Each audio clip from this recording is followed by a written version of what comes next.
Big game for me tonight. Carmelo Anthony is a player I watched playing for the Knicks when I was in high school, so I got nothing but love for him in his game. I can only hope to one day be the scorer that he is now. Time to do NYC proud. Haul him in the house, baby. Melo better be ready.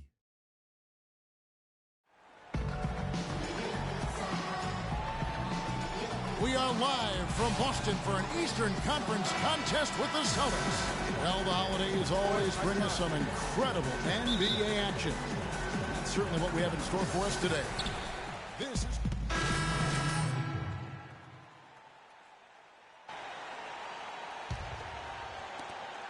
Knicks trail by 7. And not many people expected anyone from the Atlantic to do much last season. Boston was the surprise of the division as they ended up making the playoffs. Seraphin. Good D by Johnson. Tell you what, they haven't wasted any time getting into the swing of things on the boards. And even this early, that's a good omen for the rest of the game. And so he draws the foul on the shot, a trip to the line to shoot 2. And watching Amir Johnson, Clark, he seems so casual about silently destroying opponents in the paint, and he's carried that air about him almost his entire career. You know what? He's rarely had plays called for him, Kevin. He doesn't produce a bunch of highlights, but he's really potent. I mean, one of the league's best at defending opponents at the rim, grabbing in-traffic rebounds. Those both are valuable assets. Just a great job of attacking on the break. Yeah, you know, exploding to the basket like that, Greg, just as soon as that ball was going the other way, that's exactly how you want to do it.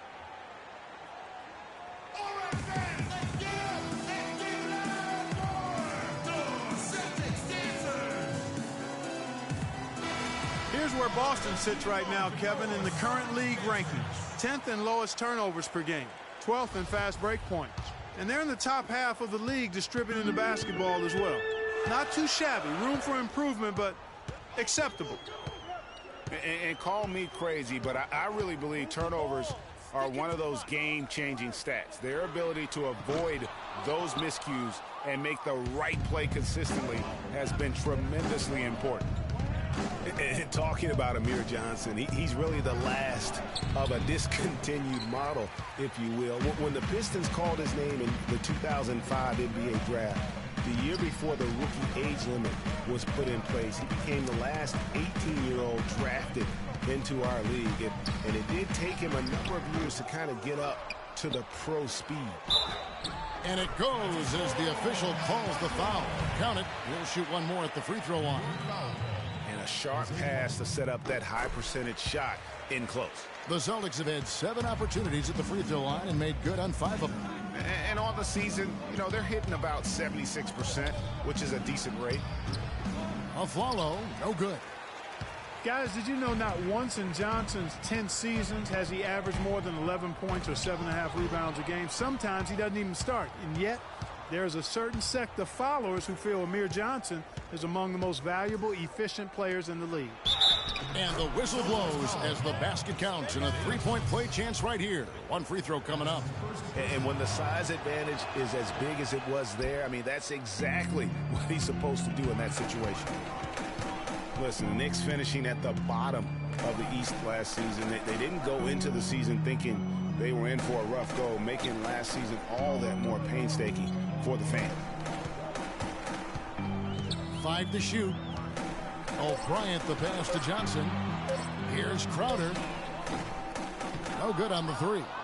What a start they've gotten off to on the glass. I mean, they've come out banging. And when a game starts off like this, Clark, there's an intimidation factor, a physicality that they've brought that comes into play. And for the Knicks and their play against the rest of the conference, guys who've been talking about only Clark 11 wins in 52 games. And you know, Kevin, what's worse is the Knicks were 5-21 at home against the East. No matter how you slice that up, the Knicks had a season that everybody would like to forget in New York. Thomas kicks to Sullinger. That's in there. Thomas with the assist. Thomas got 3 assists tonight. Here is Calderon. He's had some playing time, but no scoring yet from him.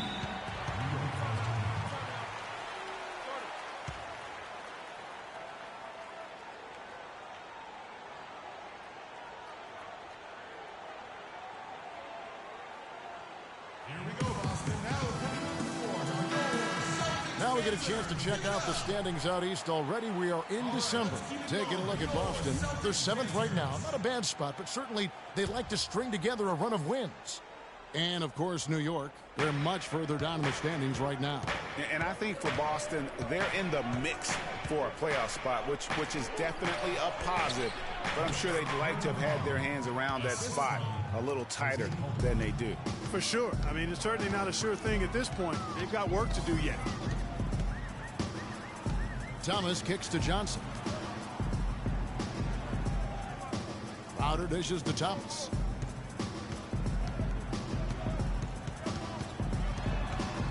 Now the pass to Johnson.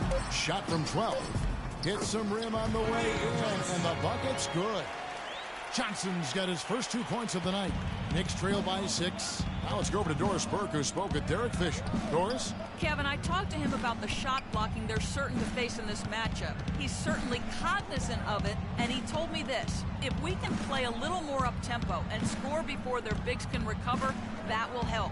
Also, getting them on the move in the half court, whether with ball movement or screens, will also serve us well. Kevin, if they can execute, they'll have some success. Terrific, Doris. Thanks. They put a lot of thought into how they're going to match up against the opposing defense, guys. And so they should, because that's what it's going to take. This is such a tough D to break down. They're going to have to play a smart game offensively. Well, there's no denying that. I mean, you're not going to get by on skill alone. I mean, you've got to have the strategy and the skill working together. Here's O'Quinn. Misses off the right iron. Very dangerous to leave a guy like that open. Lucky break there for the D. And the shot is good. Crowder's got 5 now. He's looking confident right from the opening tip. Calderon with it. He's been patient so far. Nothing yet on the scoreboard. Aflalo outside. Here's Serafin. And Jared Sullinger pulls it down. Celtics leading by 6. Outside Thomas. A shot by Johnson, no good. Clock management. This is where they can get a 2 for 1. And Kevin, every opportunity counts. Calderon kicks to Aflalo. 17-foot shot on the way. O'Quinn rejected by O'Brien. Boston's gone 0-3 from three-point land. Nothing yet going outside. Sullinger outside. Sullinger a screen on Calderon. Sullinger the screen. A second chance effort. And O'Quinn sends it back. But they'll get another chance. Crowder sinks the three-pointer. Crowder's got 8 points.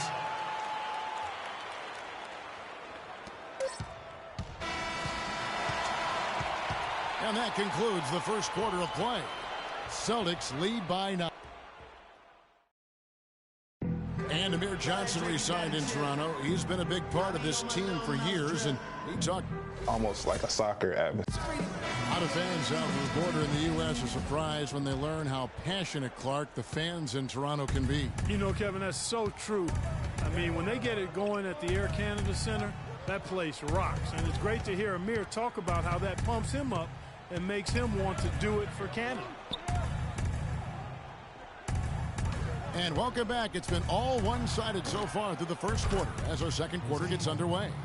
And the Celtics, guys, what jumps out to you stats-wise? It's been about the effort. Love the hustle they've shown here in the first. Yeah, it's due to their hustle, as you said, Greg, and it's showing up on the scoreboard, too. And New York, looking at who they've got. They've got Robin Lopez. Calderon is out there with a flower. Then there's Amundsen.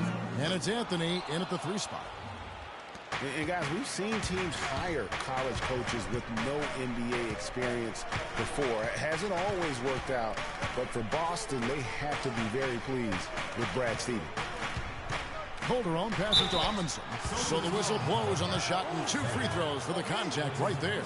And with the offense getting right to the rim, at least they saved the layup. Old school D right there, just telling them no easy layups. It's as simple as that. And that's what you expect from them. The Celtics really seemed to get better as last season wore on, too. GA finished the year looking very dangerous. Kevin, with the Celtics, they were dynamite after the All-Star break. Had the second-best record in the Eastern Conference post-All-Star. Here's Anthony. It's blocked by O'Brien. They get it back. Lee with the steal. The finish. And Freak throws it down. Agility leads to thievery there as he got his hand in there to get the steal. Intelligent play to immediately start the break. And Clark, that's been the story of this game so far. I mean, they cannot hand over any more easy points in the open floor. Anthony dishes to Afflalo. That one falls coming off Anthony's feet. 6 points for Aaron Afflalo. You know, one of the big things for the Celtics after the All-Star break was they played smarter. I mean, they went from the middle of the pack in terms of turnovers to a team that rarely made mistakes. And Turner kick still in it. The last few weeks, you see how Boston stacks up. Second in fewest turnovers per game. 11th in free throw percentage. And they're in the top half of the league in scoring as well. Not too shabby. And you gotta love how well they safeguard their offensive possessions. You see the ranking, second fewest turnovers committed. Terrific ball handling and smart passing. Thomas checked in for Anthony. And here's Calderon. 9 points last game. Afflalo. It's rebounded by O'Brien. Yeah, that's a good point about the Celtics and their turnovers. Last year after the All-Star break, they were 4th in the league in limiting their mistakes. They played well beyond their years down the stretch. Dishes it to Afflalo. That doesn't go either for Afflalo. I'd love to see them impose themselves a little more on the backboard. That's a great way to find confidence. Always a surefire way to get back in the game. Well, guys, they need to do something to reduce this deficit. We'll see if that's the answer. Knicks trail by 8. Lopez, a screen on Bradley.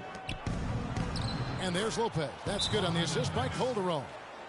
Calderon's got his 7th assist of the game with that last one.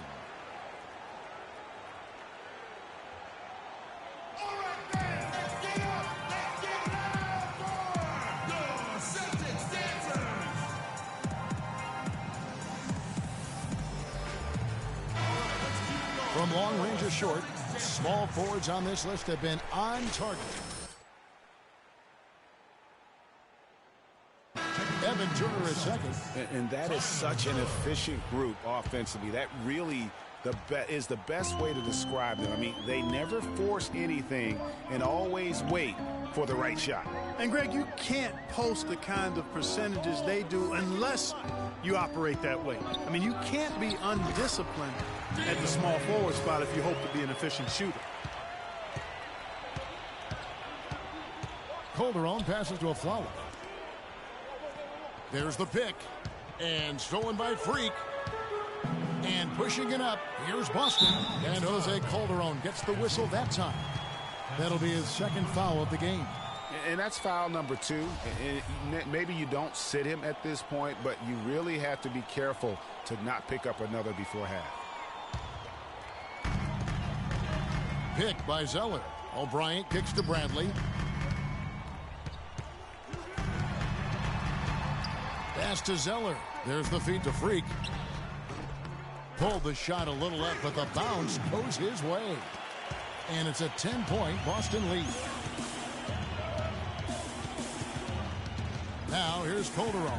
Defense right on him. Lopez a screen. The 3 from Afflalo. And that comes off the assist by Calderon. 9 points for Aaron Afflalo. You know, the defense has got to do a much better job of fighting over those screens. And, Greg, especially when the ball is in his hands. I mean, come on now. You know he doesn't miss too many open looks like that. Well-timed pass, and he goes straight to the bucket for the layup. Now just a 5-point Celtic lead. For the New York Knicks, they won their last contest against the Hawks in Atlanta. And believe it or not, it wasn't the stars that led the charge for them in that win. It was about the role players. I mean, the guys who they don't usually count on for the lion's share of their points came through. Guys, simply a complete team performance. And road wins where everybody contributes really can galvanize a team and bring it together. Knicks trail by 5. Coach is liking Clark what he's seeing from his offense. And shoot, why wouldn't he? I mean, guys, they're filling it up with ease, executing, getting quality shots. I mean, this is fun to watch. And guys, they put the defense on the defensive. That's tipped. And it goes out of bounds. That one is off Zeller. Zinkus, he's checked in for Lopez. Puts it up off the inbound. And Calderon with the layup. Timely passing leads to assists, and that's been the recipe for success. Everybody on the same page, completely in sync. Tremendous communication and awareness. And, folks, he does more than just put 2 points onto their lead. He does it with a little bit of flair. He sure does. You're right. It's a dazzling move to the bucket for him. I'll tell you what, he may not be the biggest man in the league, guys, but he more than makes up for that lack of size with amazing aerial skills. From the sideline, let's catch up with Doris Burke. Well, Kev, Freak in the last matchup against the Pistons was a big factor. He ended with 7 points, and there weren't too many shots that didn't fall for him. Really efficient night from the field.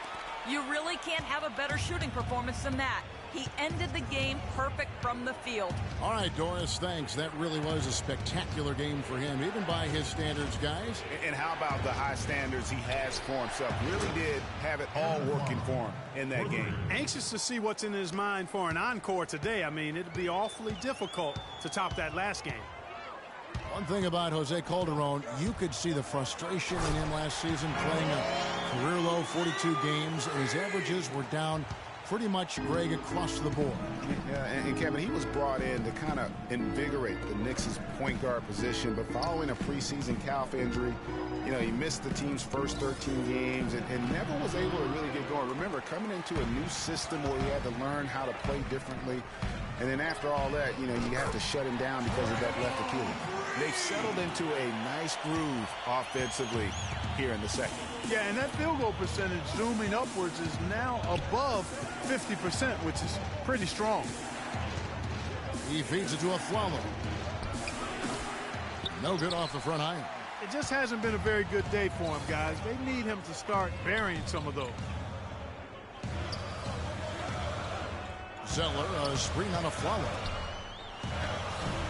Here's Lee, and terrific work on the offensive glass, and he picks up 2. And it's an 11-point Celtic lead. Well, it was the Boston Celtics winning their last game against the Detroit Pistons. And the thing I took away from that one was just how valuable their guys coming off the bench were. I thought the reserves were the difference in the game, Greg. I mean, a lot of the scoring came from the bench.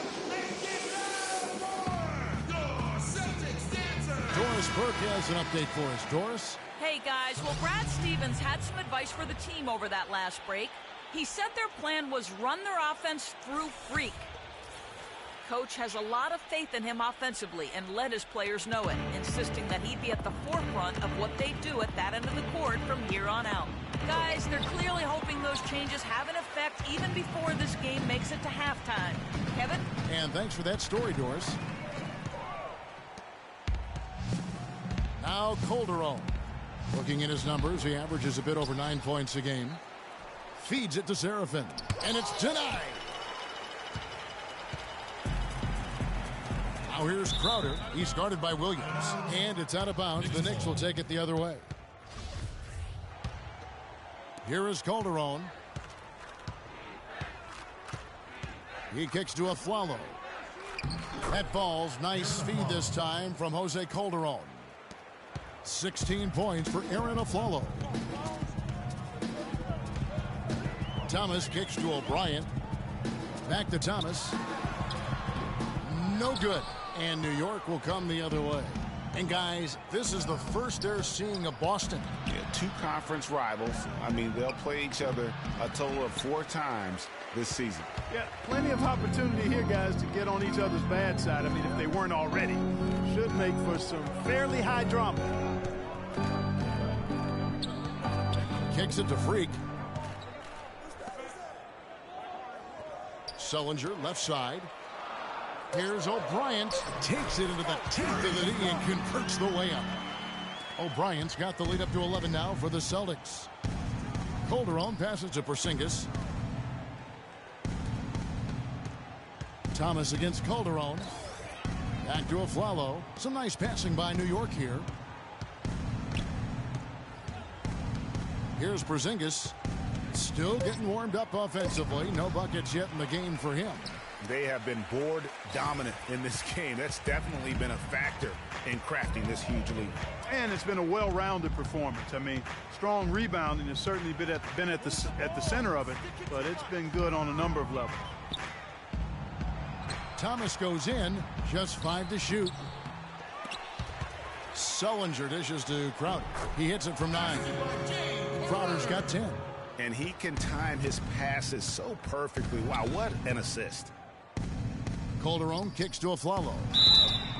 And there's the whistle. Fouled hard on the shot. He'll go to the line.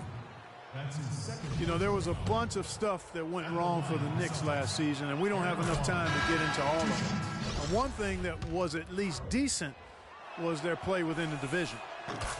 Well, last season, the Knicks did finish last in the Atlantic Division, but they at least took 5 games off the rest of the teams. Yeah, and listen, they would like to avoid slipping back into the mid-2000s when they came in last in that Atlantic Division 4 out of 5 years. The division is still up for grabs year to year, so maybe the Knicks can get back on track faster than most teams that only win 17 games. Boy, I tell you what, nice little run here that they're going on. And getting to the 10 has been the key. They're getting point-blank looks time and time again. On the wing of Flello, the shot. That falls. Nice feed this time from Jose Calderon. And that's now 20 points for Aaron Aflalo. Freak sets a screen for Thomas. Pass to O'Brien. 3-pointer.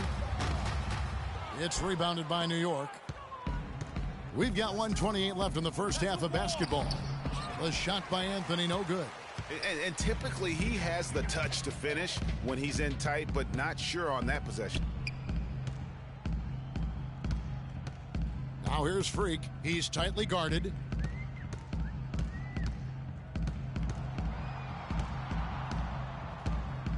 The Celtics need to get a shot off. Such a wide open look. Crowder's got 5 points in the quarter. That was simply a defensive breakdown there, Kevin. He was all alone for that shot. It was a warm-up jumper. And taken away by Johnson. Thomas against the Flalo. Thomas kicks to Sullinger. Now here's Freak, guarded closely. To the inside, 6 on the shot clock. And Johnson with the stop.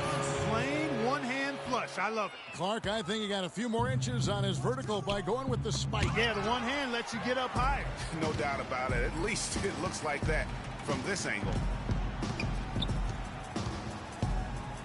Thomas passes to Sullinger. The dish to Freak.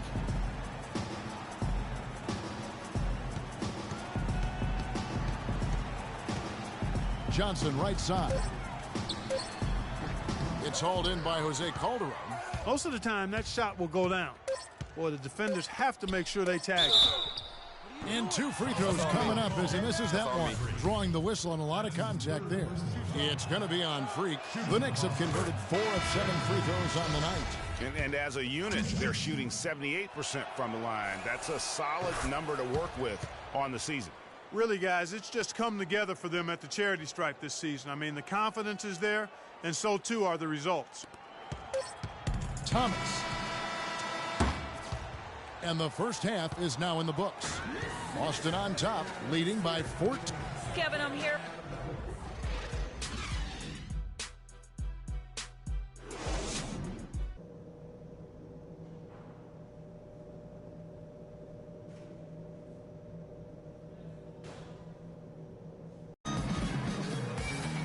And as we begin the second half, first half wasn't even close, guys, and we'll see if there is a comeback on our hands or more of the same as we get the third quarter started. When you're hot, and that's certainly been the case for Aflalo.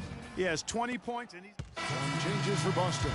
Sullinger's checked in for Tyler Zeller. Crowder comes in for Turner.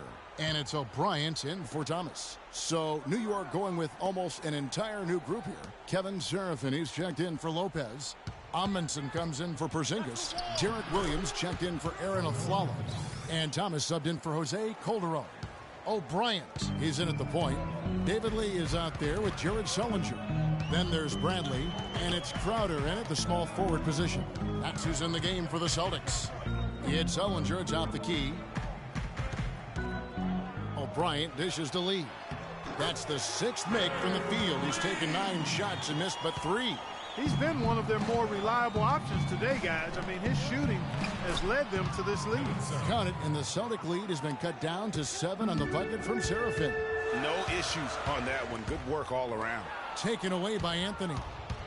And pushing it up, here's New York. Anthony leading the charge. Outside Williams. To the paint, Serafin cannot hit. Now Boston takes it the other way. At one point, they led by 16. You know, for Carmelo last season, it was Murphy's Law. What could go wrong did go wrong. After signing Melo to a max deal, the Knicks management expected a bunch from him, but with the new offense and a bad knee, it didn't happen. Clock at 4. Here's Sullinger. It's rebounded by New York. Amazon's got his 4th rebound in this one. Anthony with it. Sullinger picks him up. The drive by Anthony, and he gets it to go. Anthony's got 13. Really just a tremendous day for him. And if you remember, he was just as good in their last game. Passes it to Brandt. Out to the wing.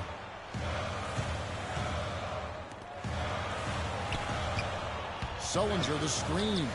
Excellent use of the screen that time. And it's 6 points for Avery Bradley. A lot of space right there to get that shot off. Not a very good job of the defender getting over the top of that screen in that particular play. That's good. And they're beginning to just flat out fall apart defensively right now, especially on the interior. Yeah, and that's 4 straight field goals now, Greg, they've allowed from point-blank range. Can't happen. Picked by Lee. And so he earns a trip to the line. Officials saw the contact, and he'll shoot 2. Well, you know, last season I thought the Celtics made some strong waves in the East. I mean, they kept fighting and fighting all season long, and they ended up in the playoffs because of that never-give-up attitude.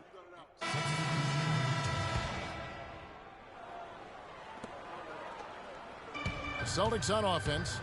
They're leading by 8. And New York, looking at who they've got. They've got Calderon. Kevin Serafin is out there with Kyle O'Quinn. Then there's Robin Lopez. And it's Anthony in a 2-guard. Now here's Freak beyond the arc. Off on that one. So we see Boston get the win here. Some good moments throughout this one, but they have the clear advantage down the stretch. Yeah, and I thought good execution really played a... All right, now. So, girl.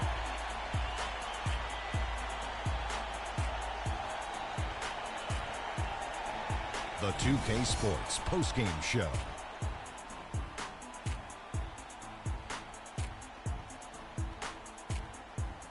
Hi again, everybody. This is Ernie Johnson, joined by Shaquille Isaiah Thomas. You know what, Ernie? I must admit it. I didn't see this kind of performance coming from him tonight. He's been coming off a stretch of game where he's...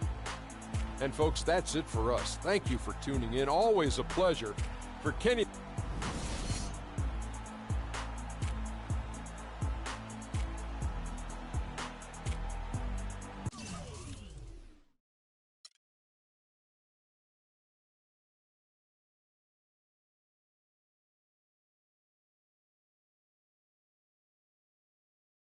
I told you, Dom Pagnotti always delivers.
We got Blake Griffin and the Clips on deck tonight.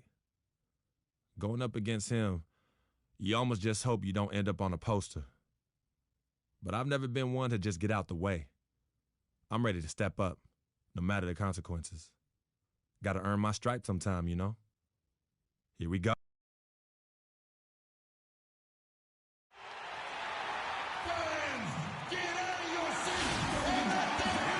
It's the home of the Celtics here in Boston as 2K Sports brings you today's action live.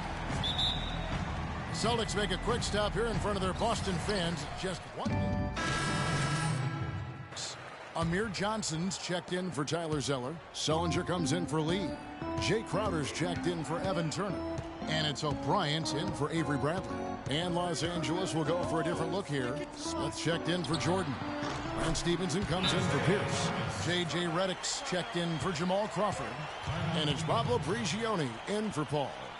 Setting the floor for the Clippers. Griffin is out there with Smith. Then there's J.J. Redick.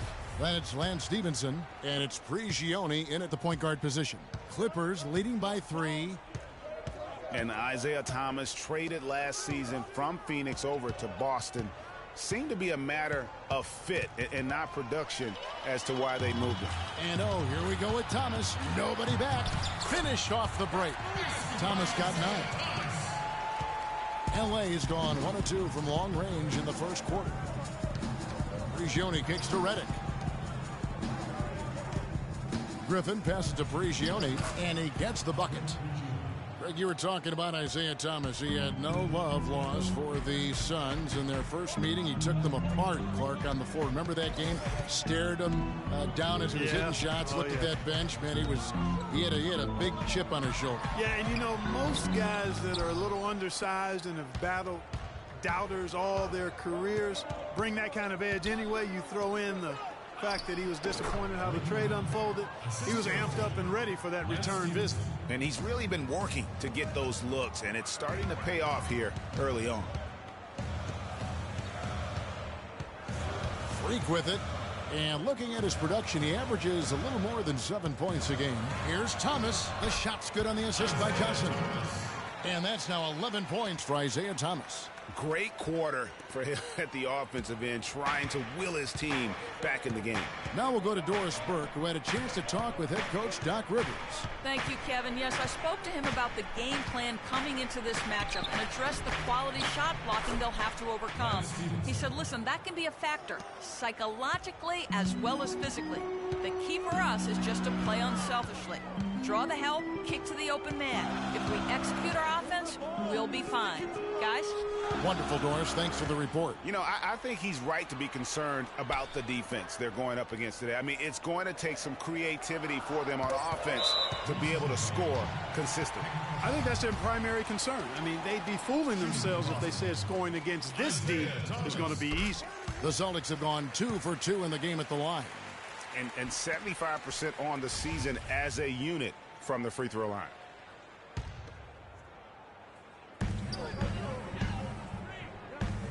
Here's O'Brien. Johnson the screen. Near the three-point line, it's Thomas. Can't make good off the pick. Clippers leading by 4.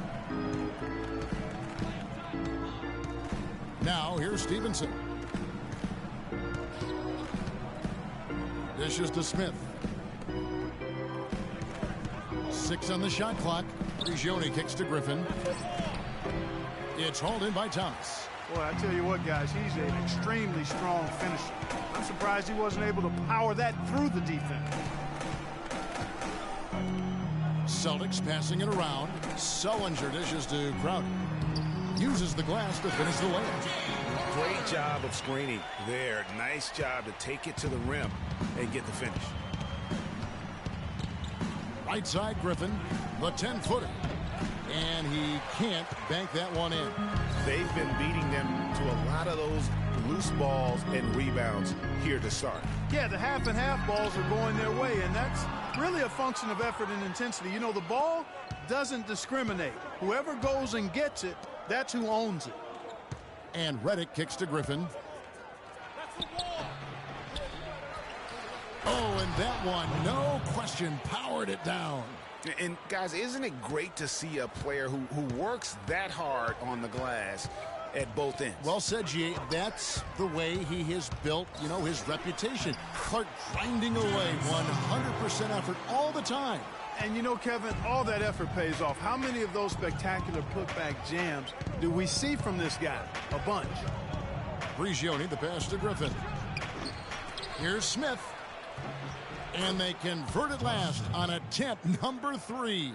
He got a great read of where that miss was going, and that allowed him to be the first guy to it and get the putback. Outside Thomas. He dishes it to Freak.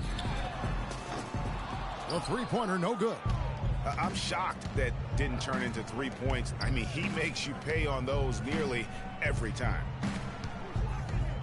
Screen by Smith. And the shot no good, a bit short.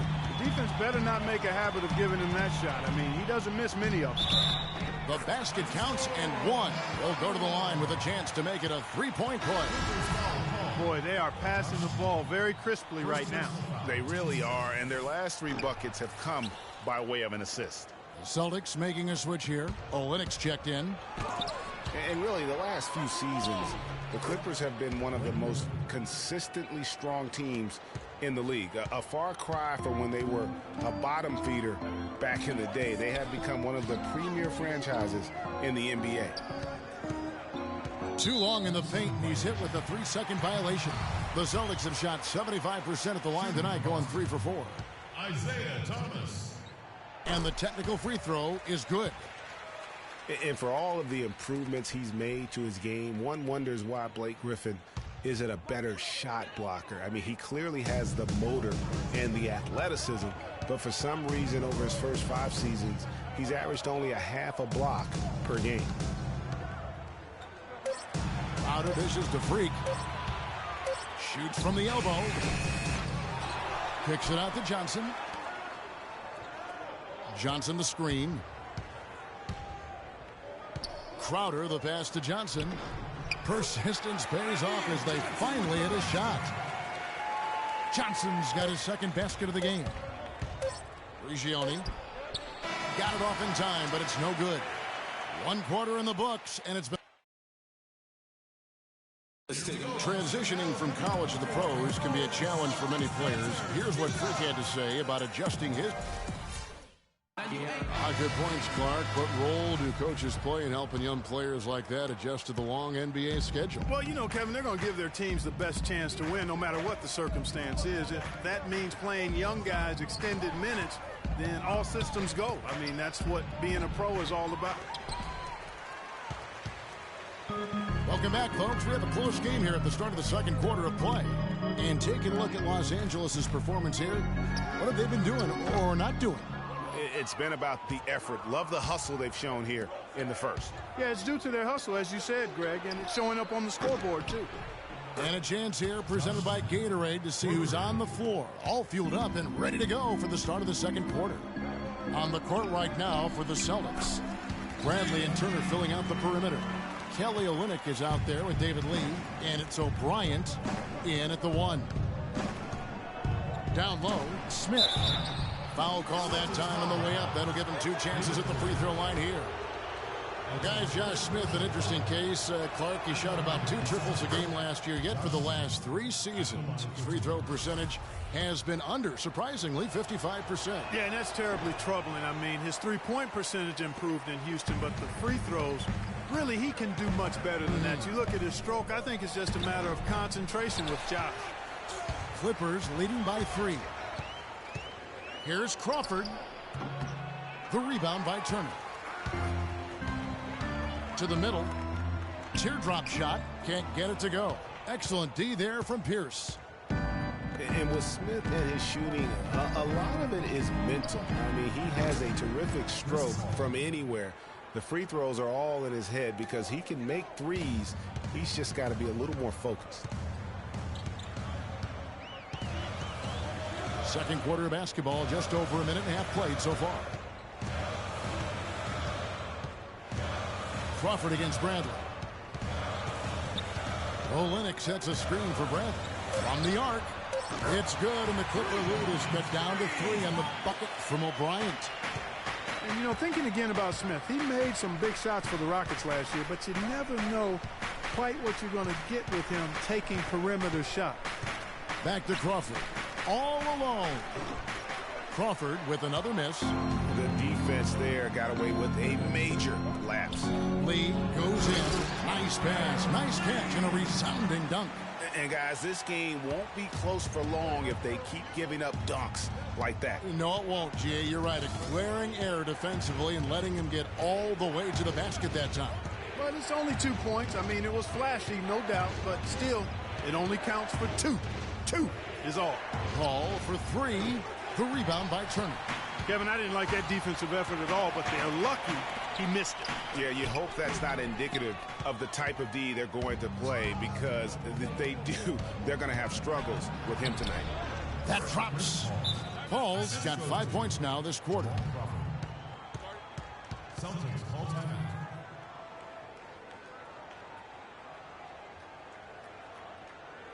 Here we go, Boston. Now coming up for your Celtics dancers. Give it up. And here are the numbers for Turner. He's been dominant over the last month. And three-point shooting. And not many players convert opportunities inside as well as he. Top 15 in field goal percentage. And, you know, back to his efficiency from 3. You know, defenses are now trying to deny him the basketball, but really not having any success. Zeller is checked in for Boston. Now let's go to the 2K leaderboard. These teams have been training everything they put up this month. The Celtics second.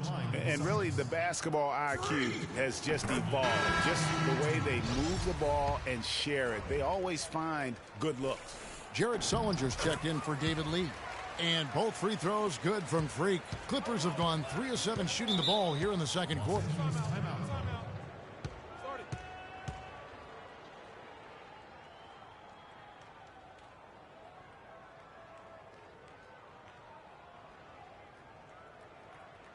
Here we go, Boston. Now coming up. All right, let's go over to the sideline with Doris Burke. Thank you, Kevin. Brad Stevens had some words for his team over the break. He told his guys that their offense needed to run through Sullinger. Coach is looking for big things from him throughout the rest of this game on the offensive end. A lot of the scoring burden will fall on him.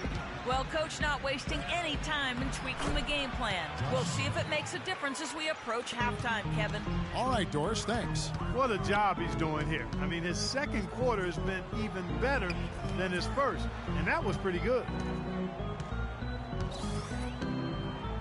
On the wing, Turner. Pierce covering. Bradley against Crawford. Here's Sullinger, and the officials call goaltending, so they'll award the basket. He didn't get to that one quite in time, Kevin. Those can be tough to gauge sometimes. First trip to the free throw line for him tonight. And from the line, he's knocking it down about 71% of the time, and that's a percentage that needs to go up. Guys, he is close to where he was last year in that category, but his numbers are still down just a skosh. Pierce kicks to Paul.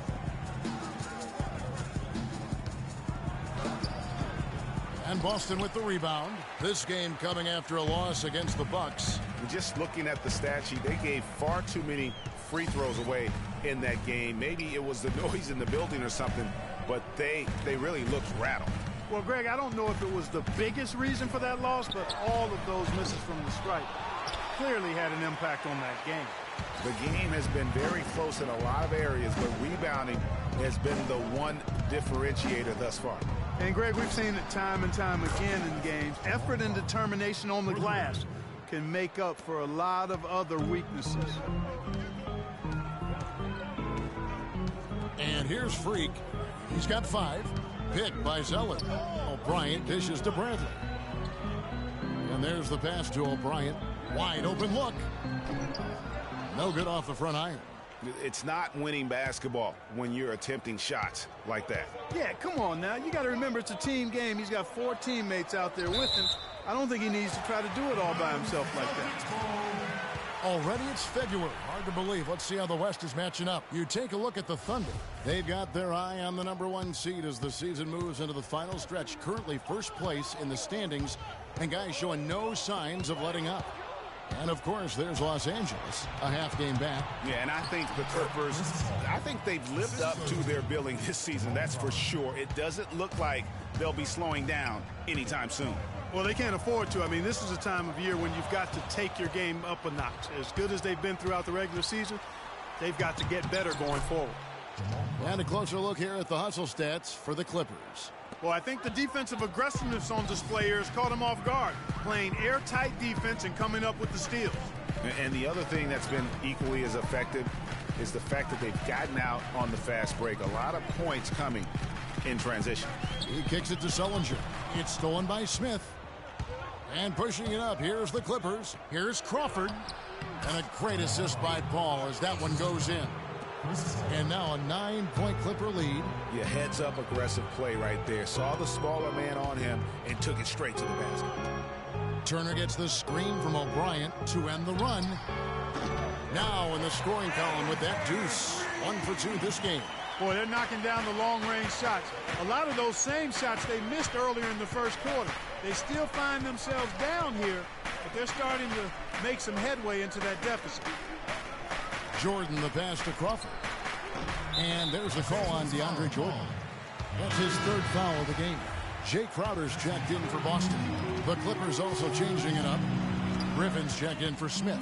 And Stevenson comes in for Pierce. And J.J. Redick is subbed in for Jamal Crawford. Sullinger the screen. Boston, no good that time either. They are really getting the work done inside with their rebounding. The defensive backboard has been controlled. They have not allowed a lot of second chances. It's been about one and done for the most part. And I'm not talking about leaving college. Yeah, I know you're not. That's a bunch of good rebounding taking place there, boy. DeAndre Jordan has been extremely productive over 7 years. That makes it even more unbelievable that there was some question, Clark, as to his commitment to basketball coming into the league. Yeah, you know, on talent and athleticism alone, he would have been a top 10 pick for sure, but he slipped to the second round, and he's made good on it, though. That one goes. Curry. And that's now 7 points for Freak. Here's Paul. 7 points in the game.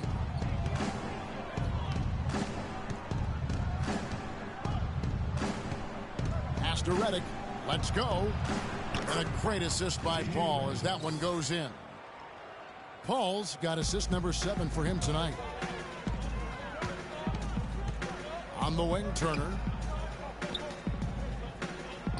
It's Sullinger with the drive. Now here's Freak. Not a lot of room. He feeds it to Crowder. Pass to Zeller. 4 on the clock. Here's Sullinger. And the officials call over the back. A little too aggressive there. You know, right call. Gave the officials no choice there. I mean, they've got to make that call over the back. Yeah, I mean, he went chest first into the man in front of him. My goodness. I'm not an official, and I could have gotten that one right. Here's what Boston's going with right now. Johnson, he's checked in for Tyler Zeller. And it's Isaiah Thomas in for Turner. Pablo Prigioni, who's checked in for the Clippers. When you're hot, you're hot. And that's certainly been the case for Thomas. 13 points, and he's managed to get 4 of his points by way of the free throw line. And Clark, that might not make the highlight reel, but those are important points nonetheless. And guys, as much as Isaiah Thomas can help you on offense, at times he can hurt you on the defensive side. Immediately posted up by whomever he's guarding, you have to give help. And, of course, that leaves your defense vulnerable, particularly on the weak side and controlling that defensive backboard. Hard work on the glass once again, fellas. They put a lot of effort into their rebound. There's a reason why they have 3 seconds in the lane, and that interior play has made a big difference in this game. Hey, I like creativity and a circus finish as much as anybody, but you better be sure you got a chance to make it. Greg, you're talking about Isaiah Thomas before. Certainly his short stature limits him on Clark, the defensive side. Yeah, but you know what? He doesn't rack up a ton of steals, given his instincts and quickness. I think he really focuses on making his impact at the offensive end. The baseline jumper goes down. Thomas got 17 now. I really hope he doesn't try that move again. It worked the one time, but he's not the guy to be working the crossover. Griffin a screen on Thomas. And the wide open shot from Redick. Nice teamwork to set up the pick play and make the space for the J. Perfect screen there. Set him up with a terrific look. Yeah, I like the fact that the setup was good, the screen was solid, but you also have to look at the fact the defender didn't do his job as well as he could have. Prigioni kicks to Stevenson. Inside. And that basket pushes the lead to double digits. And now it's a 10-point Clipper lead. Boston's gone 2 of 4 from three-point range so far in the second quarter. Sullinger left side. We've got 1:48 left in the first half. He got an advantage there off the pick and took it right in. Sullinger's got 5 points now in the quarter. The number of points they've scored in the paint already today is pretty eye-opening. It really is, Clark. The defenders need to do a better job of closing those lanes to the hoop. Kicks to Redick. It's in, and he's a very efficient 5 for 6 on the game. He shot the ball exceptionally well as they've built this lead for themselves here. There's the pick. Feeds it to Freak. To the wing on the left. The shot by Sullinger, wide open. No good from the wing. They've shown effort and aggression in the paint right from the tip. Their rebounding edge is impressive. And they're giving themselves extra possessions and have taken advantage of it, and that's critical. You can shoot a few lesser percentage if you're getting more opportunities at the rim. Tell you what, he can do a lot more damage to that rim than that when he wants to. And you know, Clark, with the lead they're enjoying, I'm surprised he didn't put a little something extra on that one. Me too. Well, I'll tell you what, I'm glad he didn't, because otherwise we'd probably have a 45-minute delay here if he shattered the backboard. And with the ball out of bounds, Jordan touched it last. Well, close to picking that one off. Still a nice play to make sure that pass didn't reach its target. David Lee checked in for Sullinger. Crowder kicks to O'Brien. Buries it from three-point range. O'Brien's got 10 points in the game. Yeah, perfect release that time. I mean, I thought it might get blocked, but no. Yeah, he was giving up a lot of size in that particular matchup, but showed the excellent ability to get off that shot despite the disadvantage in size. The Clippers shooting their 7th and 8th free throw attempts for the game right here. That free throw missing. The Celtics making a switch here. Olynyk checked in. And the second free throw, good. 23 seconds left in the first half of the game. Now, Freak. 9 points last game out.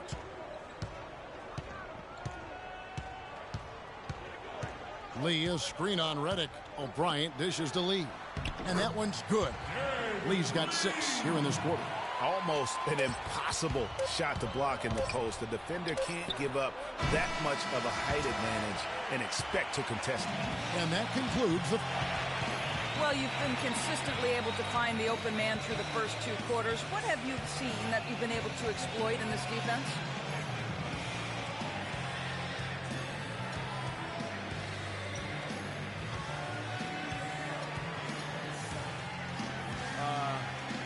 I don't really think I've seen much to explore it. Really.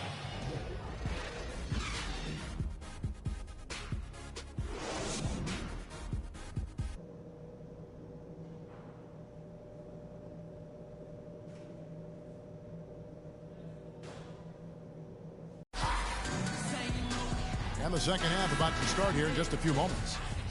There's a new group in for the Celtics. Amir Johnson's checked in for Tyler Zeller. Sullinger comes in for Lee. Crowder, he's checked in for Turner. And it's O'Brien's in for Isaiah Thomas. And then for the Clippers, Smith checked in for Jordan. Lance Stevenson comes in for Paul Pierce. And J.J. Redick is subbed in for Jamal Crawford. So for the Clippers right now, Chris Paul and J.J. Redick are the guards. Smith is out there with Lance Stevenson. And it's Griffin in at the 5. And let's now go to the sideline. We'll catch up here with Doris Burke. Doris? Well, Kev, Freak in the last matchup against the Bucks made some nice plays. He had 9 points and played some lockdown defense as well. causing havoc on both ends of the floor. He really was the second unit for his team in a great performance, guys. And Doris, thank you so much. He couldn't have been much better in that game, could he, GM? Not at all. He was great. I mean, that's for sure. If he wasn't at his best, he was awfully close. Guys, he came to compete and win. Let's hope he's got that same attitude, that same energy, that same swag here tonight. The dish to Johnson. Passes it to Sullinger. 6 on the shot clock. And a foul on the shot. He'll go to the stripe for 2. It's going to be Lance Stevenson. In a moment now to quickly take a look at the offensive approach for the Clippers. And they've made the long range look like a layup at times in this one, guys. Another factor here tonight has been the amount of points they've scored off turnovers. Olenek, he's checked in for Johnson. Both free throws good from Sullinger. And one record that is going to be very hard for any player to ever match is the Iron Man streak. That record's held by AC Green as he played in 1,192 consecutive games. That kind of durability is going to be hard to match in the modern NBA. Boston's gone 0-2 from deep to start things here in the second half. And Coach Doc Rivers wears multiple hats for this organization. Not only is he the head coach, but also in charge of all basketball operations, really the leader in a lot of ways for this team. Shot clock at 5. Bryant the pass to Olenek. It's stolen by Smith. Here's Paul. It's tipped. Crowder with it. He's averaging just around 8.5 points a game.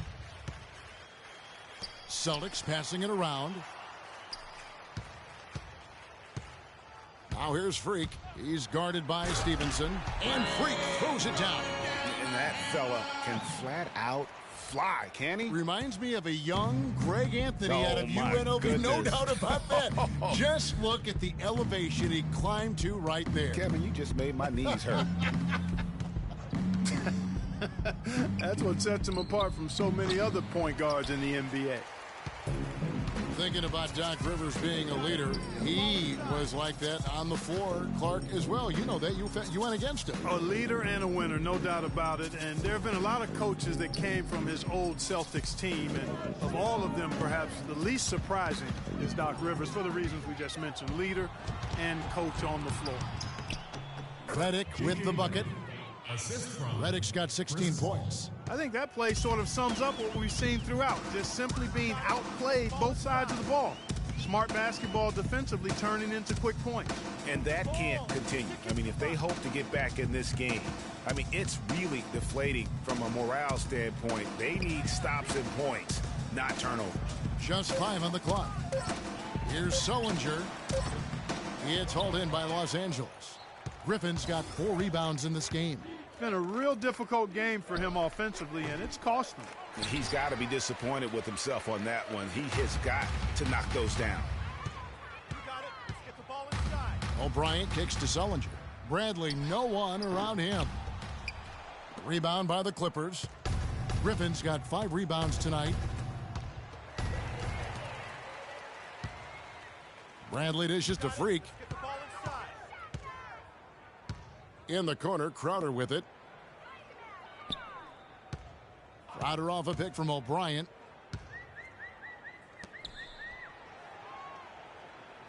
Five to shoot. Pulls it up. And they'll turn it over. Could not get off a shot. 24-second violation. Turner's checked in for Boston. And the Clippers with a change here, too.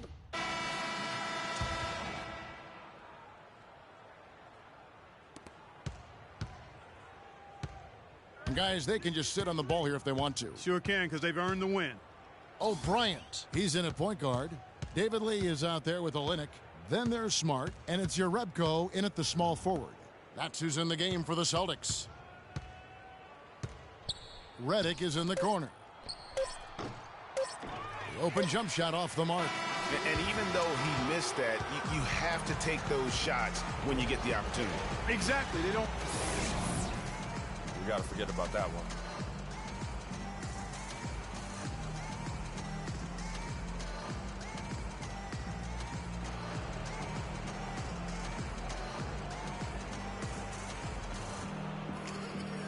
The The 2K Sports postgame show.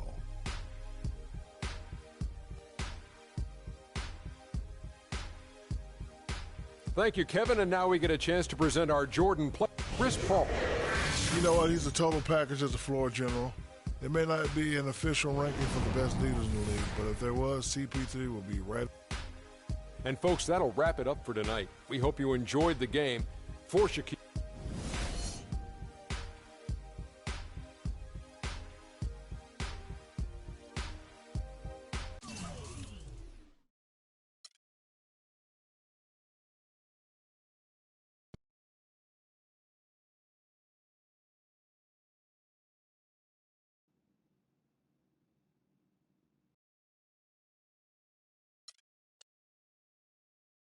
Some people say you're just a hanger-on, that you're a leech. Why is that the word?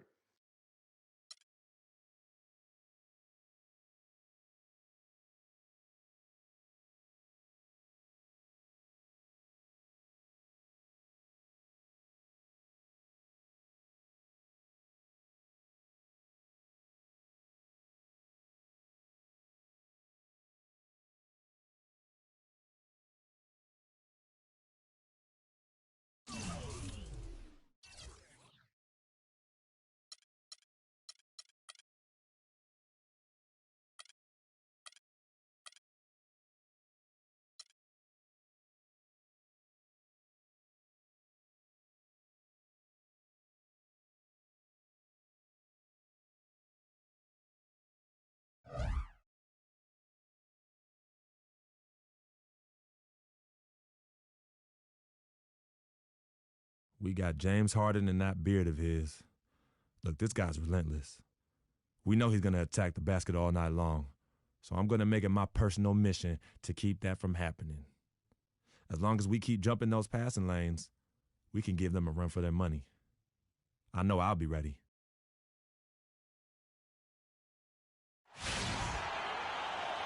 Everyone in their seats here in Boston to watch the Celtics on the home court.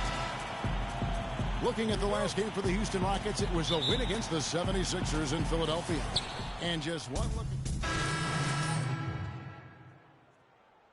for Tyler Zeller. Jared Sullinger comes in for David Lee. Jay Crowder's checked in for Turner. And it's O'Brien in for Avery Bradley. Houston also making some changes. Terrence Jones is checked in for Monty Eunice. And it's Brewer in for Trevor Ariza. So on the floor for Houston. Down low, it's Jones and Howard together. Harden out there with Lawson, and it's Brewer in at the 3 spot. And that assist got him a little nod from his teammate after that one. Let's take this opportunity to show you the teams that have been the best three-point shooting squads over the last 10 games. In second, the Rockets. The main factor, I think, is the great spacing. That has led to wide-open, long-range shots, and that's why we see the great numbers from the 3. And the Rockets making a change here. Beverly's checked in. He dishes it to Harden. Kicks it to Howard. It's good. The assist that time from Harden. 6 points for Howard. Listen, guys, James Harden, clearly the front runner for the best shooting guard in the NBA. Arguably in the conversation for the best player in our league. And listen, he's a league leader in scoring a season ago. He's a one-man wrecking crew offensively. And already we've got a very lopsided edge on the board for them. Yeah, +5, as you mentioned. That didn't take very long, did it? Boston shooting their 4th attempt at the free throw line right here. And that one falls for Johnson. Rockets leading by 9. They set the pick. And Beverly kicks to Howard. It's tipped. Now Thomas. He had a 15-point outing in their last game against Memphis.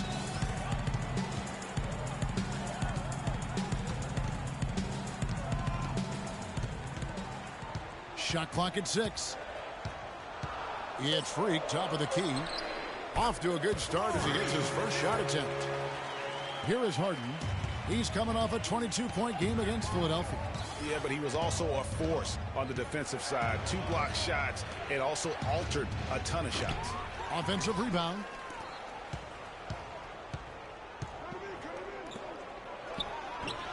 And Jared Sullinger pulls it down. Sullinger's got his 3rd rebound tonight. Sullinger, a screen on Hart. Thomas dishes to Sullinger. Gets it to go from beyond the arc. And now it's just a 4-point Rocket lead. Now, I like the fact that this team continues to fight and have clawed themselves back into a point where they're in striking distance. I agree with you, Greg. I mean, no chin in their chest with this group. No quit and a lot of fight. Harden the pass to Jones. 4 on the shot clock. And that time, also a missed shot. Boston's gone 1 of 2 from long range in the first quarter. Outside Thomas. Out to the right wing. And he was camped in the lane there, and he gets the 3-second call. Houston making a switch. Thornton's checked in.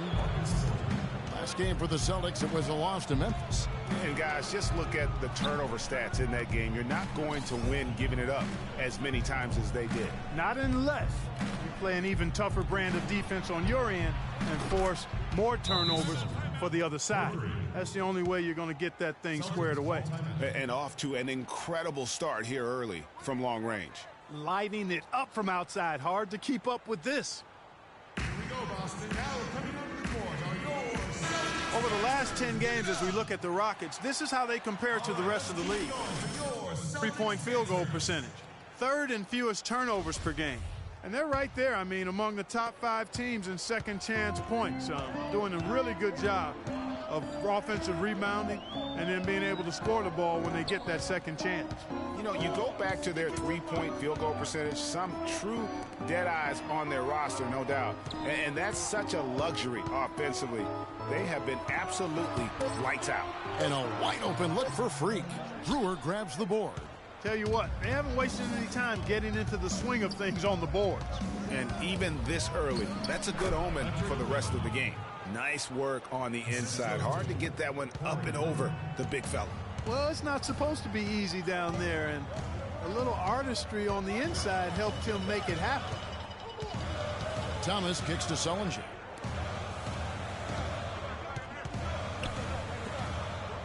Sullinger the screen. Down to 5 on the shot clock. Boston again missing. I guess even he has to miss one of those once in a while. Everly with the ball. Now defended by Freak. Off the screen. And it's Beverly missing. Celtics trail by 9.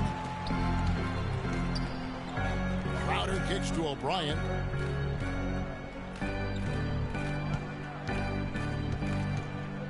Right side Thomas from past the arc. And Jones pulls it down. Houston's gone 3 of 5 from 3-point land so far in the ballgame. And the basket by Thornton. You could not diagram a better way to open a quarter. Yeah, I agree. I mean, look at the lead they've jumped out to already. What a start. Sullinger the screen.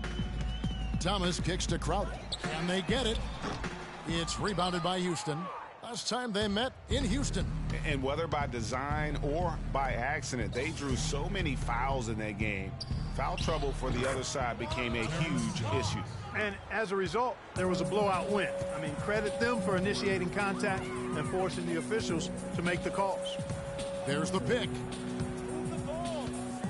Thomas kicks to Sullinger. And he overshot that one, missing. And that was a difficult shot from mid-range simply because the defense was engaged. Yeah, and I think the quickness of the closeout really threw him off. What a start they've gotten off to on the glass. I mean, they've come out banging. And when a game starts off like this, Clark, there's an intimidation factor, a physicality that they've brought that comes into play. And they get it back. It's Thomas outside. The shot misses. Brewer cannot hit. And a double-digit lead on the score. And now let's hear from Ty Lawson talking about the balanced attack of this Denver Nugget team. Well, that was the game plan a couple years ago when Denver was good enough to make the playoffs and Ty Lawson was at the controls. You know, but not enough firepower to be able to sustain with the elite teams, say like the Warriors or the Rockets. Ty Lawson, a solid, dependable player in our league, but this is still a league where you need your superstars to win rings. Welcome back, folks. We'll see if we're in store for a more tightly contested quarter as we move here into the second. And for the Rockets here, they've been putting on a show, guys. It's all about their defense. They have just done a terrific job of negating the timing and spacing of their opponent. Every shot is challenged and challenged well. And so in the game for the Rockets, Harden and Ariza filling out the perimeter. Monty Eunice out there with Jones. And it's Lawson in at the 1 spot. And a chance here to catch up with the 4th member of our crew, Doris Burke. Hi, Doris. Well, Kev, Freak in the last matchup against the Grizzlies had a nice performance. He had 9 points, and along with what he did on the offensive end, he also played some stellar defense as well. Overall, just an incredible bonus for his team as he made a big impact coming off the bench. All right, Doris, thanks. That really was a spectacular game for him, even by his standards, guys. And how about the high standards he has for himself? Really did have it all working for him in that game. Anxious to see what's in his mind for an encore today. I mean, it'd be awfully difficult to top that last game. Rare you'll see him miss such an open look. And the Rockets have lost out on some free agent wars the past few years. They have remained competitive, but you wonder what could have been if they landed or kept some of those big names. And Jones sends it back. Oh, excellent interior D to force the miss. His defensive ability is a big factor. I mean, there's no denying that. And a closer look here at the hustle stats for the Rockets. Great hustle defensively through the first half, contesting everything and racking up the block shots. Another big aspect of their game tonight has been the fast break, transition opportunities. They're really keeping it up-tempo so far. Lee dishes to Turner. It's Freak, top of the key. Second shot opportunity. Count it in the Houston lead as we get down now to just 11 on the basket from Lee.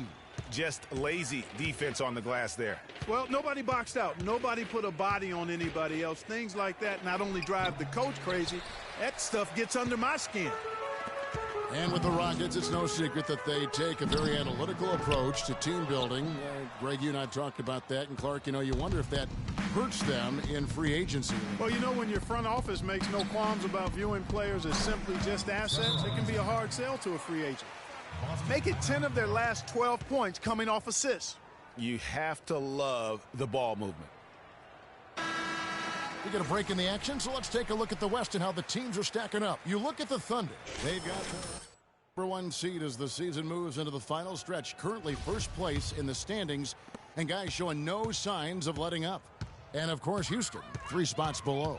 And you know, Houston, they've stayed right there, just in sniffing distance of the conference leaders. That's a solid accomplishment at this stage of the season. You know, I thought maybe they'd have it in them to actually join those leaders this season. But you're right, it's still nice work considering where they are.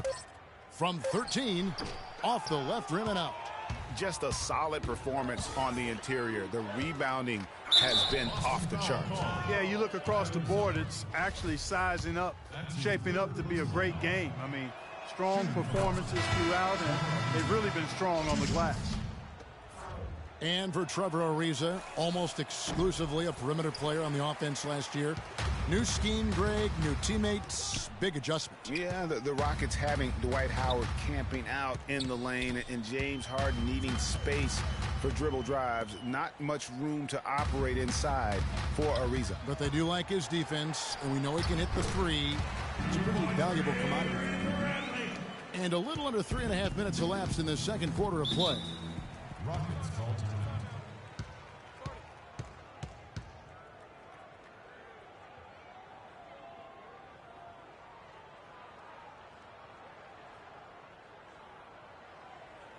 They can't guard us on the perimeter. Let's spread the floor and isolate up top. Spacing, fellas. Spacing. And I think Doris Burke has something for us right now. Doris? Hey, guys. Well, Brad Stevens had some advice for the team over that last break. He told Lee that he wants their offense to run through him. Coach is looking for big things from him throughout the rest of this game on the offensive end. A lot of the scoring burden will fall on him. I'm sure Coach is hoping those changes turn the tide in this game and shrink the deficit before halftime. Back to you, Kevin. Great. Thanks for the report, Doris. Bradley kicks to Olynyk. Feeds it to Freak. Lee against Modi Yunus. From 11 feet away, can't get it to go. Good D by Ariza. Rockets leading by 14. Lawson outside. To the middle. Here's Harden. Lee with the steal. Outside Turner. The pass to Bradley. Gets to the rim for two with the D all over him. Bradley's got his second bucket. Lawson outside. Ariza has the open look. It's rebounded by O'Brien. For Boston, they've gotten a little under 50% of their second quarter shots to find the mark. 4 of 9 all told. Outside Turner. He kicks it to Lee. Shoots a fader. Again, the miss by Lee. Take what's available. Use the fadeaway when the defender's there on you. Lawson the pass to Jones. Lawson has the open look. It's good. The assist that time from Harden. Lawson's got the lead up to 14 now for the Rockets. Freak with it. 9 points last game. Move the ball. Stick it too much. Picked by Lee. O'Brien dishes to Lee.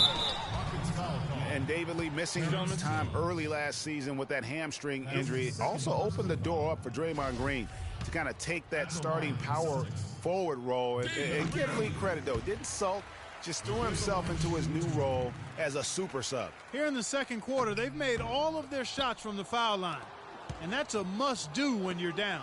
Ariza goes in to the paint. Here's Jones. Takes the assist and lays it in. Picked out the pass nicely. Jones has got 4 points in the quarter. Greg, you're talking about David Lee, the two-time All-Star. Pretty much a starter most of his career, though. A big change, Clark, as he came off the bench this past season after he was injured in the preseason. Yeah, you know, you think about his game, though, Kevin. Highly skilled, mobile, smart. Gives you energy and scoring. I think he's ideal coming off the bench. Here's Bradley. 18 feet away, and he knocks it down. Bradley's got 6. And not a great start for him in the first, but he's quickly starting to turn it around. Lawson in the corner. Makes it off the glass. And the Rockets lead by 15. Yeah, the chemistry has been terrific. Really impressed with their offensive execution. You know, the defense, Greg, has really been kept off balance because of the outstanding passes. 4 straight field goals have been made off an assist. Stolen by Harden. Over to the wing. A shot by Lawson. And good, and it takes a nice bounce off the right iron and down. 8 points for him. And the crisp passing has opened things up for them offensively. 10 straight points off assists. That's very impressive, and it also makes the game easy and fun to watch. The shot by Turner, no good. And they've got a big lead, not just on the scoreboard, but really in the rebounding numbers as well. And what I like about it, Greg, it's been a physical brand of basketball. It's had a little sandpaper element to it. Gritty and rough, but that's how you win games. Pass to Lee. It's tipped. Now here's Harden. He has 6. Looks for Lawson. Gets it to him. Good. It's Harden with the assist that time. Harden's got his 7th assist here tonight. And an open path to the hoop there. Easy bucket. We've seen that far too many times today. O'Brien kicks to Turner. They set the pick. Lee sets a screen for Turner. Here's O'Brien, and lots of contact there. Missing the shot. He'll shoot 2. That's on Terrence Jones. Remember, for a long time, flopping was like the #1 concern in the NBA. I mean, it still happens a lot, but the rules have curbed it quite a bit. We have seen less and less flopping the last few years. Here's what Boston's going with right now. Jared Sullinger's checked in for Olynyk. Johnson comes in for David Lee. Crowder, he's checked in for Turner. And Thomas subbed in for Bradley. Houston with a big group substitution here. Dwight Howard, he's checked in for Jones. Brewer comes in for Modi Yunus. Marcus Thornton, he's checked in for James Harden. And it's Patrick Beverley in for Ty Lawson. Some doubted how the flopping fines would have worked. Overall, there have been less egregious flops for the better in the NBA. Yeah, and there will always be room for embellishment, but I like the fines because it really does minimize the number of extravagant flops. Guys have adjusted, and they're not laying down as much as they used to. Johnson, the pass to Thomas. Johnson, the screen. Thomas goes in. Over in the corner, Sullinger gets the jumper from the corner to fall. Sullinger's got 7 points. Houston leading by 15. And Beverly kicks to Thornton. They get a hand on it, and stolen by Freak. And here comes Thomas leading the fast break. It's hauled in by Beverly. Houston's gone 0-3 from beyond the arc to start the second quarter. Here's Brewer. From outside, off the mark. Can't get anything to drop. I mean, the way he's going, it's probably not something he should try and shoot his way out of. Well, they say you should shoot your way out of it, but his teammates probably have other thoughts in mind. The last thing they want to see him doing is continuing to cast that jumper up. Just 3 to shoot. Here's O'Brien. Offensive rebound. Sullinger laid in with a nice touch off the glass. Sullinger's got 4 points in the quarter. Well, he certainly isn't the one to blame for them being in the hole. He's been on the money with his game. Beverly dishes to Brewer. It's deflected.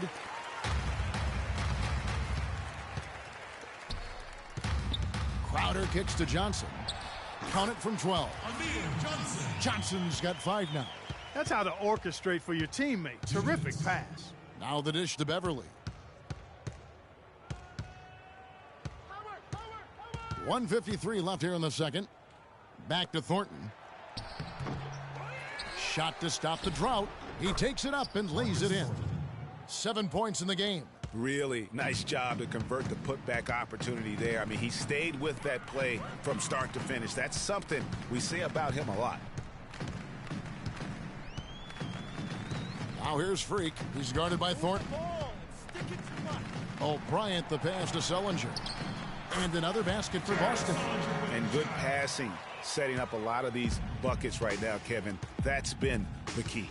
Dime-dropping delights is what I call it. Yeah, that's a nice pass. I will give you that one. Yeah, he was on the money, that's no doubt. Beverly against Thomas. Kicks it out to Ariza. A three-pointer is right on target.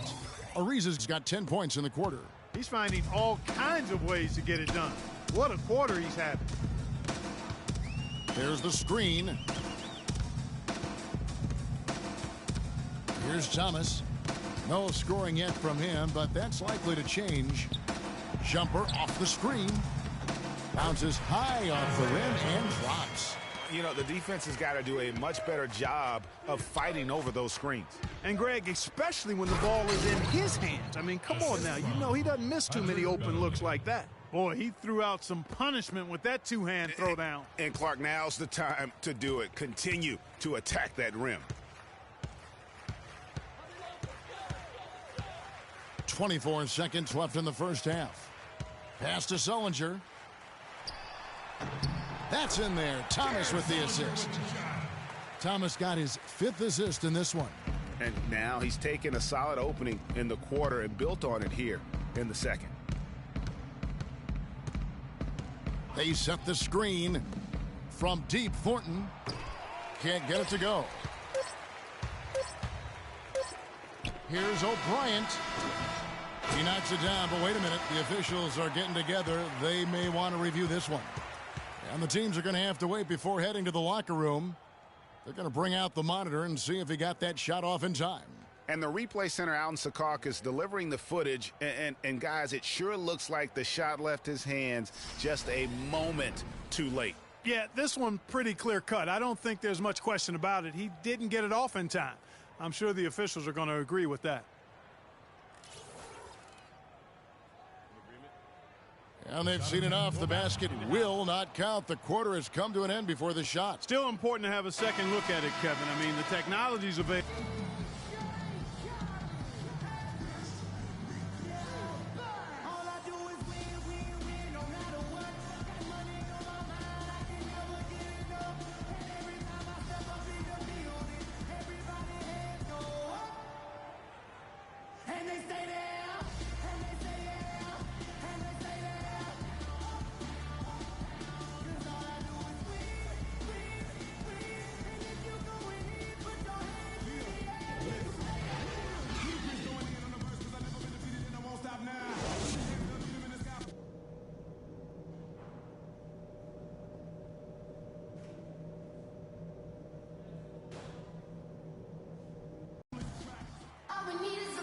we're getting back to the action now. It's been a one-team show.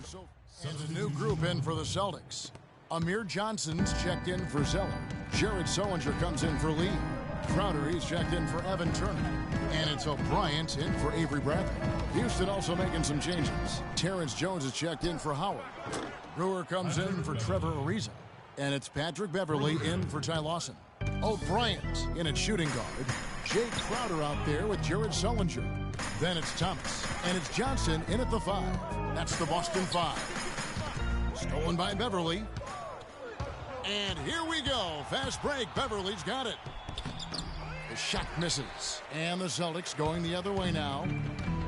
And continuing to expand his arsenal last season, Patrick Beverly, the guard for the Rockets. Career highs in assists and rebounds per game, and he's one of the smallest guys on the floor. Yeah, and he's really working on the details of becoming a better playmaker, becoming a guy that has coaches trust him to handle the basketball in those crucial situations.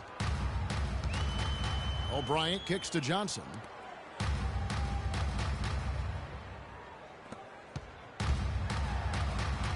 O'Brien, no good. Those are chances. Almost always you can rely on him to get you 2 points, but the D, just enough to keep him out of rhythm. Well, you know, they're in the lead, but he's still been frustrated from an offensive standpoint. Here's the screen. And Thomas, here we go. Here's Crowder. Boston, no good that time either. Oh, man, you know he'd love to have that one over. A chance here to get a quick injury report. He told me that it doesn't look too serious. If he were to miss some time, it would be a very tough loss for his team down the final stretch of this season. They're hoping that doesn't happen, guys. Thank you, Doris. Boy, you always hate to see anyone ever deal with any sort of injury. And almost for every player, it's inevitable. I mean, injuries are going to happen no matter how well you take care of yourself. And let's just hope the rehab process doesn't drag on any longer than it has to. Stolen by Beverly. Harden with it. Now Thomas defending, and it's blocked by O'Brien. They retain possession. And a closer look here at the hustle stats for the Rockets. The activity level defensively, I've really been impressed with. They've been in attack mode on the defensive end. They've repeatedly gotten out on the break tonight as well and scored a lot of baskets in transition. And they get it, and the bucket counts, and he's on his way to the free throw line. Try to make it a three-point play. Great job of screening there. Nice job to take it to the rim and get the finish. Catching up on the changes for Houston. Howard's checked in for Terrence Jones, and it's Thornton in for James Harden. Beverly against Thomas. Beverly dishes to Monty Eunice. Comes up empty down low. That is some tough defense there against one of the better finishers in our game. Thomas kicks to O'Brien. Lets it go from deep. It's rebounded by Thornton. And there have been some terrible shot choices here, Kev. That's not a good look at all. Beverly up top. He's guarded by Johnson. Count the bucket. Beverly's got 5 points now in the quarter. If it ain't broke, don't fix it. They keep getting in the paint and keep scoring points. Keep it going. Not a lot you can do as a defense when they keep getting the ball in the paint like this. Thomas against Beverly. Thomas passes to Sullinger. Rocket 6. Off the mark there with the three-point shot. Rockets leading by 15. The feed to Thornton. Rebounded by the Celtics. We've got 1:23 left in the third. O'Brien dishes to Johnson. There's a good screen. Outside Thomas. Shoots from the high post. Dwight Howard grabs the board. Howard's got 6 rebounds in the game. And you know what? He's just not on his game, no doubt about it. Their deficit isn't totally on him, but he has not been an asset for his team. And it's just one of those days, guys. He has just struggled to shoot the basketball. Crowder kicks to O'Brien.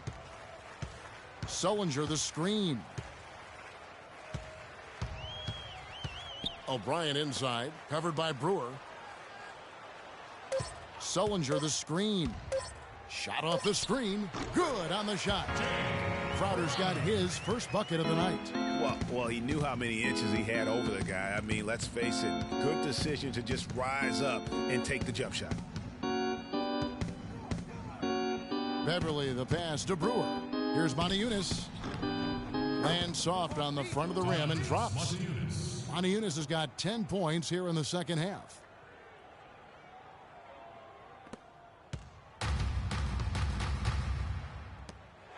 Now here's Crowder, covered by Brewer, and the shot's good from Crowder. Heads up play there, guys, on the assist and the finish. On its way from Thornton for two, and no good trying to get that one. And as we end the third quarter, a double-digit. And we're rolling here again with the fourth quarter. Might not come down to the wire, but you never know. And a whole new group out on the floor for the Celtics. And a change for the Rockets. Beverly's checked in. And guys, what we saw here tonight is one side having everything going for them. Huge margin of victory for Houston. Clark, this was a physical game. Yeah, but the awareness they had offensively to penetrate really was the difference. And this will now push it to a total of 44 games in the win column on the season. And with this win, it gives them a sweep of the season series, even though it's just a brief two-gamer. I tell you what, Greg, no matter how brief it is, anytime you can get a season series sweep, you're happy. And a great team effort, but still, what an individual performance for Lawson. It was the kind of game for him that all scorers dream of, where the basket seemed as wide as a barrel. Taking a look at the Rockets, Montejunas and Howard, the post pair. Lawson out there with Patrick Beverly. And it's Harden in at the three side. And he gets it to go. The offense has clearly kicked into gear. The question, though, is it just a little too late? Yeah, I think it may be, Greg. At least they're finally showing some signs of life offensively. Too bad I think it's past the point where it'll do much good. So we see the Rockets taking the win here. This crowd was stunned by the manner in which their team was dismantled. You know what? Ugly.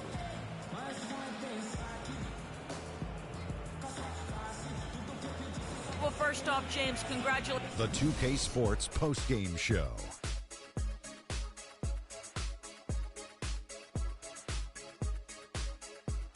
Thank you, Kevin. And now we get a chance to present our Jordan Player of the Game, Ty Lawson. He was the steady and reliable hand throughout the game tonight. And folks, that'll wrap it up for tonight. We hope you enjoyed the game.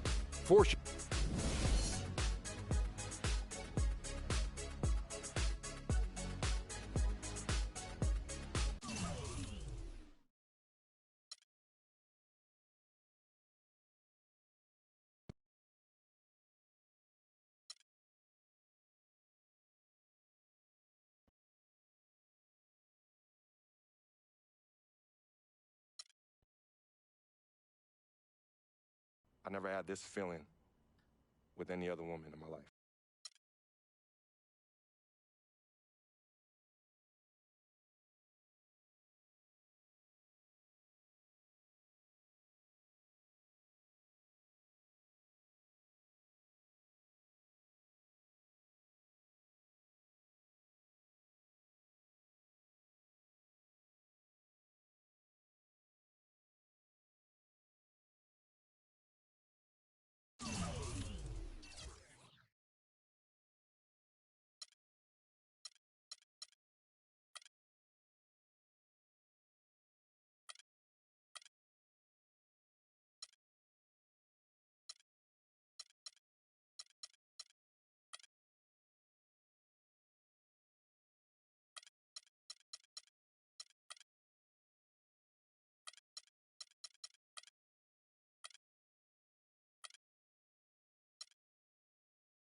Tough matchup tonight. We could very well end up facing these guys in the postseason. So it's important to learn what we can and show them we're not about to back down. If we get it done here, it'll give us that much more confidence if we see them again. The stakes are raising every day at this point.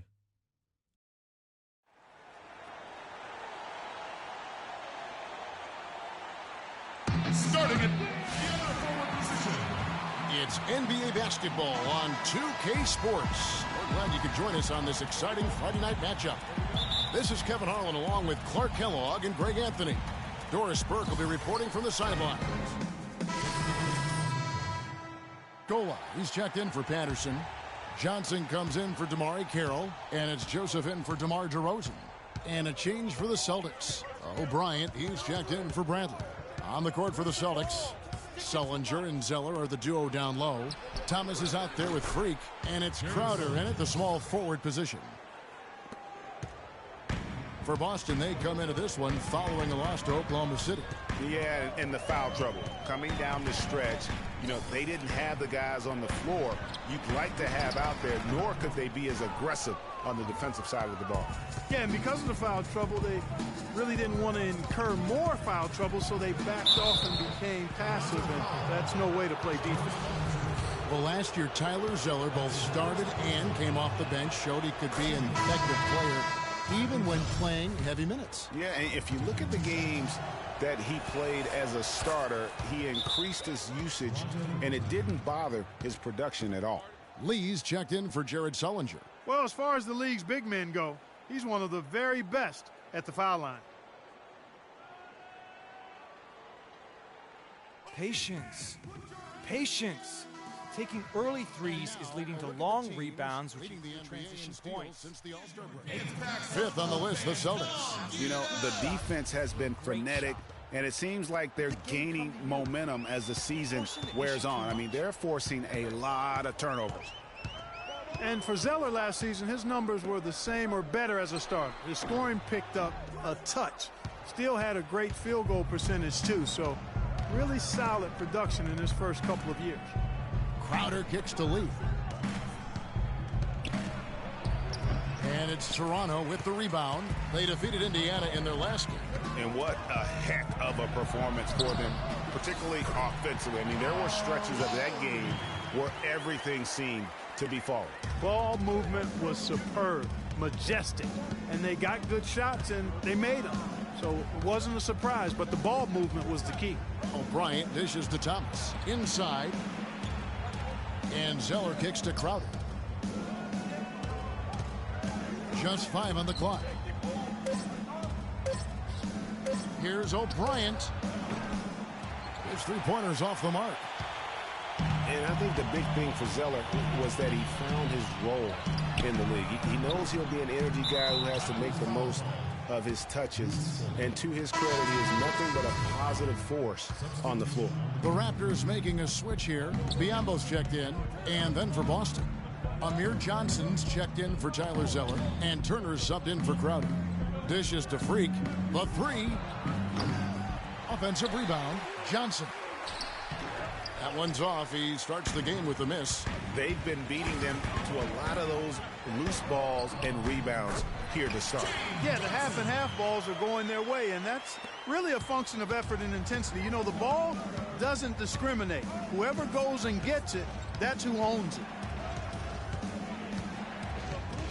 Thomas passes to Johnson. And 2 free throws coming up as he misses that one. Drawing the whistle and a lot of contact there. Wow, he got whacked on that one. Shouldn't be much debate there. Blatant contact. Straightforward call. Simple. No good on the second, so he hits 1 of 2. Lee dishes to Johnson. Now here's Freak. D right on him. Lee sets a screen for Freak. To the paint. Goes up again. Missed it. Even after all those chances. Lowry with the ball. Against Indiana, he was really on his game. I like the way he's not forcing anything, taking advantage of what the defense has given him. He's been a key contributor for them in this quarter. Thomas kicks to O'Brien. That one falls, coming off of Thomas's feet. And the Celtics lead by 3. The defender a little hesitant to offer resistance as he bursts to the hoop. Johnson with a screen on Lee. Here's Biyombo. He's coming off a 10-point game against the Pacers in Indianapolis. And he also made an impact on defense, guys. 3 block shots over the course of the game. Lowry inside the line. Again, the miss by Lowry. And whether he's a great off-balance shooter or not, the lean is probably not the best option on that shot. And really, these are some of the toughest calls an official has to make. Yeah, but in this case, I think he got it right. I mean, the defender was still moving there and never really had good legal guarding position. He wasn't set. DeMar DeRozan. He's checked in for Luis Scola. Raptors trail by 5. Outside Lowry. Johnson the screen. Thomas against Lowry. Shot clock at 6.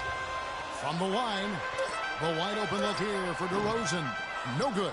And the Celtics going the other way now. You know what? He's just stone cold right now. Really not sure if he's their best option offensively as they try to get back in this game.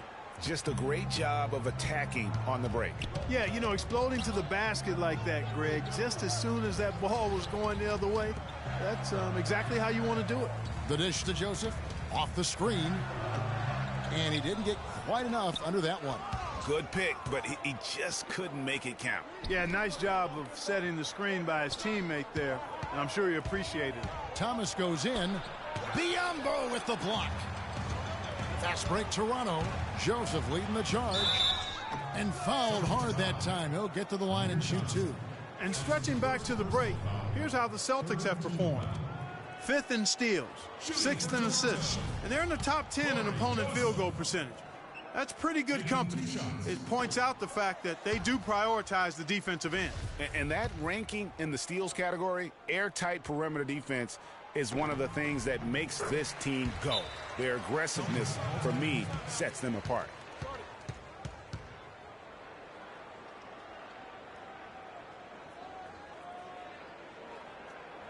I want everyone here in Air Canada Center to give it up and cheer on your dance pad. All right, a chance to check out stats for Thomas. This last month, he has been a real positive for this team.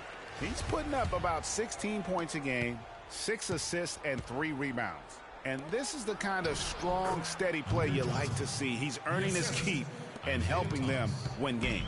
And guys, they're finally getting the consistency they wanted to see from him. Look for that to continue. Here's Johnson. He with the block, and they'll keep possession. Celtics leading by 8. Right wing. Thomas kicks to Lee. Nice ball movement by Boston. Picked by Lee. Here's O'Brien. Another shot.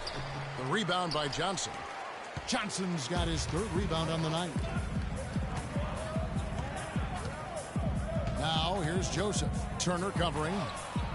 And the dunk by Biyombo. And really nothing like a good old-fashioned throwdown to get a team going. And Greg, they do need to get going. They wouldn't mind, shaving a couple more points off that lead right away. Well, if the defense keeps giving up easy baskets like that, it won't be a lead for long. And Turner the bucket on the assist by Freak. And the Celtics lead by 8.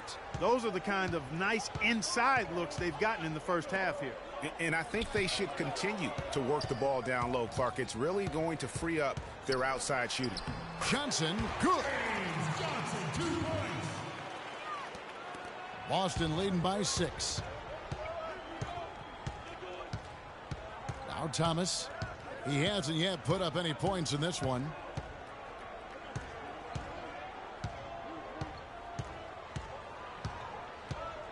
Picked by Lee. Thomas passes to O'Brien. Good if it goes. No good on that last second attempt there. A free-flowing first quarter. Great score. And DeMar DeRozan, star for this Toronto Raptors team, he said he wants to bring them back. Let's face it, it's never easy for Toronto to get the attention that, Clark, the U.S. teams get. That's just a fact of life that even Vince Carter at his best couldn't change. And, you know, I don't even know if winning a championship would change that. Quite honestly, even if DeMar won the MVP. Just saying. Yeah. Now the second quarter getting ready to start up. And what do you guys think about Boston here in this one? This is almost like a volleyball game when you watch just how many shots they blocked or altered. Well, how about this? A lot of side outs for them the way they've swatted shots away. That's a volleyball term, by the way, folks. Yeah. Or handball. Or handball. Either one of the two. They're knocking a lot away. Yeah. And now let's check out the lineups courtesy of Gatorade, all fueled up and ready to go. Here's the second quarter of play. On the floor for Boston, Sullinger and Zeller are the duo down low. Avery Bradley is out there with Freak, and it's Crowder in at the 3 spot. Let's check out what Doris Burke has for us. Well, Kev, Freak in the last matchup against the Thunder gave them an edge. He had 9 points, and along with what he did on the offensive end, he also played some stellar defense as well. He was just too much to handle as he came off the bench to turn in a great outing, guys. They hope it continues. Good job as always, Doris. Thank you, guys. What was your take on his performance? Kevin, I really felt like he left it all out on the floor. I'll say this. It was a great, hard charging effort. Guys, when he's on, nobody's more fun to watch.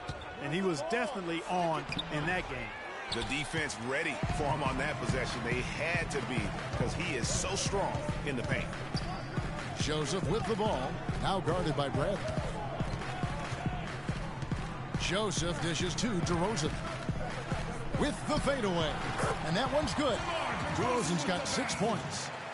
And one thing about DeMar DeRozan, such sweet mid-range jump shooting accuracy. It was his bread and butter in college, and Greg, the same here in the pros. And he gets tremendous lift going up, really squares himself to the rim and releases it quickly. Almost an impossible shot to defend. Sullinger with the bucket. Give an assist there, not for the pass, but for the solid screen set on the inside that freed him up and made the layup possible. And Joseph kicks to Valanciunas. And there's the whistle, fouled hard on the shot. He'll go to the line. It's on Jared Sullinger. And what you have to like out of Valanciunas last season, improved efficiency. The game really, Clark, seemed to slow down for him. Yeah, he entered the league a little green. I mean, would make a lot of mistakes, but had excellent tools. So with enthusiasm and hard work, you knew it was just a matter of time with him. Kelly Olynyk checked in for the Celtics. They set the pick. O'Brien kicks to Bradley. Nice D from Valanciunas.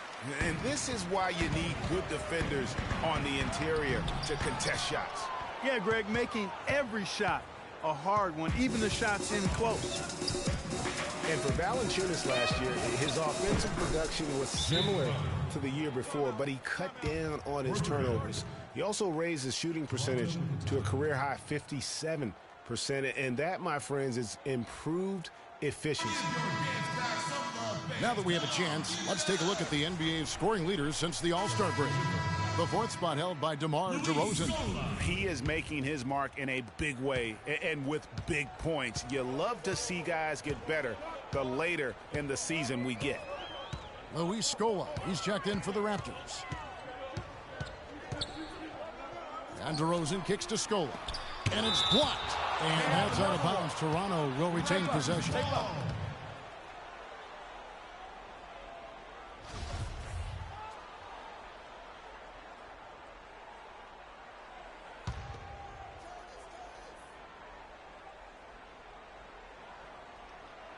3 minutes of action so far in the second quarter. Down to 5 on the shot clock. The 3. That one's in there. The Boston lead is cut down now to just 2 points with that basket from Joseph. You know, talking about Valanciunas, the light clearly went on last season. He was more assertive, refined his post game. The next step is to extend his shooting range so he can help space the floor on offense. Crowder, the pass to Olynyk, shoots from the line, and he hits the jump shot. Olynyk's got his first basket of the night. And good passing, setting up a lot of these buckets right now, Kevin. That's been the key. Dime-dropping delights is what I call it. Yeah, that's a nice pass. I will give you that. Yeah, he was on the money. It's no doubt. Just the height separation on that mid-range jumper. Excellent job of taking advantage. O'Brien kicks to Zeller, and down it goes. Dunked through off a wonderful assist. How about that fantastic finish and the aggressive move, too, Kevin? Trying to send a message, Clark, with that slam, I think. And I'm not sure if it was text or email, but he definitely threw that one down. And here is Joseph. He's got 6. Toronto needs to get off his shot. Scola with a clean look. Hits the front of the rim and out. I guess even he has to miss one of those once in a while. Olynyk sets a screen for Freak. At the elbow, Zeller. And so he earns a trip to the line. Officials saw the contact, and he'll shoot 2. Zeller doing all sorts of things. 10 points, and he's blocked a shot today as well. And he's clearly showing off his smarts in a few ways today. That block just being one of them. Just a savvy basketball player. James Johnson's checked in for Luis Scola. Raptors trail by 6. Now here's Joseph. He averages a bit over 6 points a game. And DeRozan kicks to Joseph. The 10-footer. And off the front iron, and in it goes. Really good example there of some fine interior passing before that basket. Pass to Bradley. Here's Zeller. Lets it go from the baseline and nails it. Zeller's got 6 in the quarter. He's played an important role in their offense today, guys. Without him, they may not be in the lead. Carroll with it. Taking a look at his stats, he's averaging around 9.5 points a game. Now here's Joseph, guarded by O'Brien. Joseph dishes to Johnson. Cannot hit. Boston leading by 6. At the elbow, it's Bradley. DeRozan with the rebound. Oh, tough D on the inside. It sure was, Greg. No easy access to the basket when that fella's in the middle. But they get it back. Good. Carroll's got 6. Guys, he's actually indefatigable. He never gives in, never gives up on a play, and that's what it takes to be a great offensive rebounder. You've got to be relentless. You know, Dwayne Casey was once a player at Kentucky, took me and hosted me on my recruiting visit at Kentucky back in 1979. Actually got his coaching start at the school as well. And he gets it to go. What a job he's doing here. I mean, his second quarter has been even better than his first, and that was pretty good. Here's O'Brien. And play stops as it looks like they call him over the back here. Boy, did he go hard to the boards, but clearly went over the back in doing it. Yeah, kudos for the effort. I always love that kind of effort, but he was just a little overzealous. And the Raptors making a change here. Lowry's checked in. Lee's checked in for Boston. Johnson kicks to Carroll. He dishes it to Lowry. Lets the 3 fly. Rebound by Olynyk. The Celtics have gone 6 of 12 in the second quarter, right at the 50% mark from the field. Lee uses the glass to finish the layup. And the Celtics lead by 3. They have repeatedly probed inside in the first half, guys, and it's paid dividends. And with as many points as they've gotten in the paint, you know, they haven't had to do much work on the perimeter. Incredible timing on the alley-oop. He absolutely hammered it down. And guys, mark that play right there, because that could be the one that leads to a surge to break this thing wide open. Olynyk sets a screen for Bradley.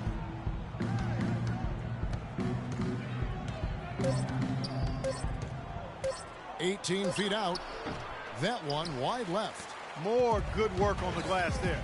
When it's all said and done, I think rebounding might well tell the story in this one.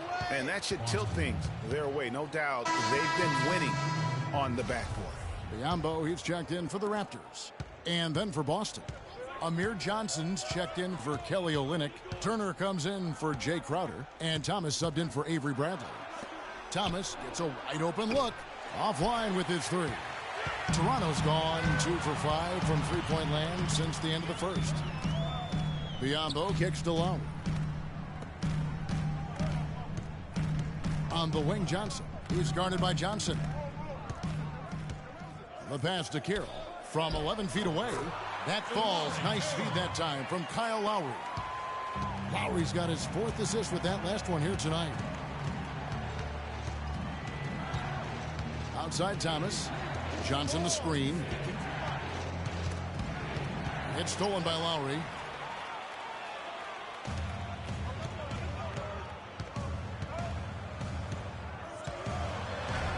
Out to DeRozan. There's the triple. And Boston with the rebound. Just not there from a rhythm standpoint right now. It's really eluding him. Here's Turner. The 3rd shot of the possession finally falls for him. Turner's got his 2nd bucket of the game to go. If you battle for the offensive rebound and come up with it, you're guaranteed a high-quality shot on a follow just like he got there. Lowry passes to Biyombo. And the ball goes out of bounds. Last touch by Johnson. And the Raptors making a change here. Patterson's checked in. Patrick Patterson.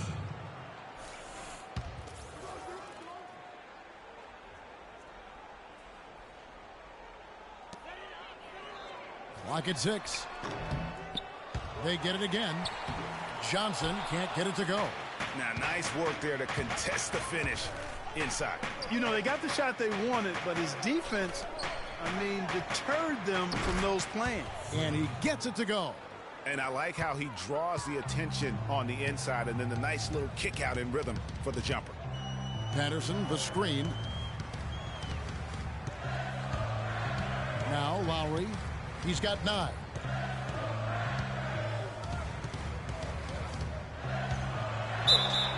And fouled hard that time. He'll get to the line and shoot 2. And for Kyle Lowry, last season was full of milestones. First, he signs the big contract extension for 4 years. Then he earns his first ever All-Star selection. Unfortunately, he didn't finish as strong with the postseason, but a terrific year. Sullinger's checked in for Boston. And Kyle Lowry drops them both. And on the topic of Lowry, he became only the 3rd Toronto Raptor ever, Clark, to be voted into the All-Star game. Yeah, you know, Bosch and Vinsanity, the other 2. Lowry also participated in the All-Star Weekend Skills Challenge. Man, he's been outstanding as a point guard. And a tenacious leader for the Raptors. Yeah. Rebound by the Raptors. And that's the shot he has to take. Exactly. That's the right look. The decision was good. He just didn't execute. O'Brien kicks to Sullinger. The lead pass was put in just the right spot. Sullinger's got 12. And you're not going to pass up that kind of play. Pass to Patterson. Johnson outside. Patterson, the screen. Johnson kicks to Lowry. Jacks up a 3. Good, and it's Johnson with the assist that time. Lowry's got it all tied up now for Toronto. And he came off that screen, and the D just didn't get over the top of it. Yep, weren't there in time enough to challenge Greg, and when that's the case, you can mark those up for him. Now here's Freak. DeRozan defending, and he gets the bucket. And that's 12 points for Freak. And really smart to draw his man out to the perimeter. He's giving up too much size to be effective inside. Showed nice basketball IQ. I agree, Greg. I mean, if he finds his spot on the perimeter and doesn't force it, I think his outside shot will be hard to block no matter who's defending it. It's stolen by Sullinger. Thomas with the ball, working on Biyombo. Back to Thomas. With the teardrop. Not sure if they're aware of the 2-for-1 opportunity. Well, they ought to be. I mean, that basic basketball time management. You got to be aware of your clock and your situation. And for Kyle Lowry, a guy who just has an unbelievable nose for the basketball, the triple-double comes natural to him now. Top 10 in the league the past 2 seasons. In his short time with the Raptors, he's already their career leader in that category. Luis Scola, he's checked in for the Raptors. Celtics also with a sub. Lee's checked in. We've got a 9-second difference between the shot clock and the game clock. Puts up the baby hook. And there's the whistle. Fouled hard on the shot. He'll go to the line. First trip to the line for him here. That free throw missing.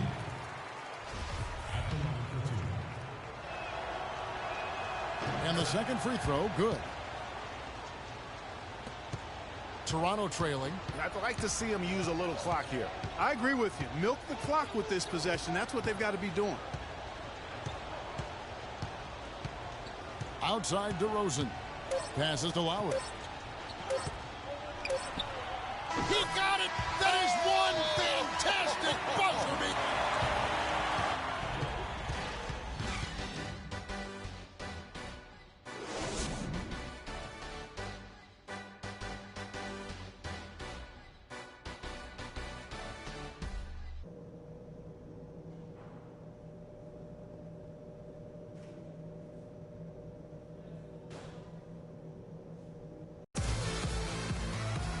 The third quarter now beginning. Both sides looking to pull away in the last half of the game.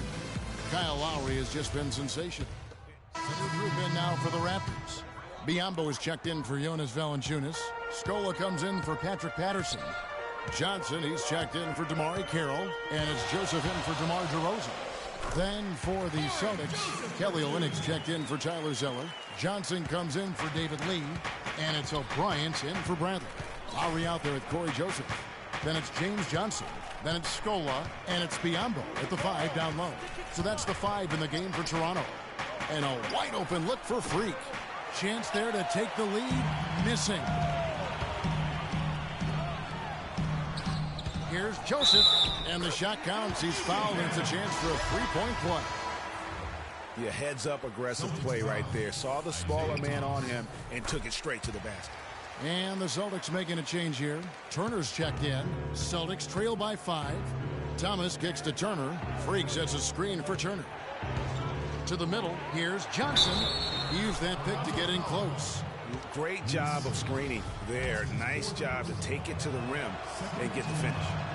And guys, what do you think about the offensive approach so far that we've seen for Toronto? You know, one of the big stories has been the 3-ball. It's been a key part of their offense throughout the game. Yeah, and the other thing also is tonight they've been able to get to the free throw line consistently and also convert big points from the charity stripe. Kyle Lowry with a beautiful setup. Here's O'Brien. 12 points for him. Left side, Thomas feeds it to Johnson. And it falls over the rim and in. Johnson's got 5 points now in the quarter. Really nice dime dropping net. Playmaking ability is exactly what you get from Isaiah Thomas. And guys, right now, the defense mentally not there. Can't afford too many of those in a close game like this. Yeah, Jay, you're right. Almost a free run, don't you think? Clark to the hoop for him there. Momentum can swing on plays like that, Kevin, especially when the finish has that much thunder on it. The shot by Turner, no good. Well, I think the defense got lucky right there. I mean, he's going to make a lot more of those than he misses when he's got that much room. And a foul on the shot. He'll go to the stripe for 2. It's on Isaiah Thomas. Talk about some great numbers for Joseph. He has 11 points and a huge helping of assists as well. No doubt about it. He's the conductor, the band leader, Clark. And this offense has really performed at a high level. Celtics trail by 5. Outside Thomas. Johnson the screen.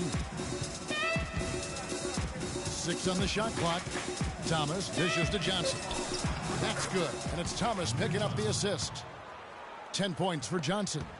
That mid-range jumper is just another one of his weapons. Lowry kicks to Biyombo. And here is Joseph. 12 points for him. Johnson gets the bucket. How about the screen that frees him up, though, for the jumper? Boston's gone 2 of 3 when they ventured outside the arc in the third quarter. Thomas against Lowry. Thomas kicks to Olynyk. No one near Turner as he lets it go. Drills the three-pointer. Turner's got 7. He might not have the long-range ability of some other guys, but he will knock down open ones like that.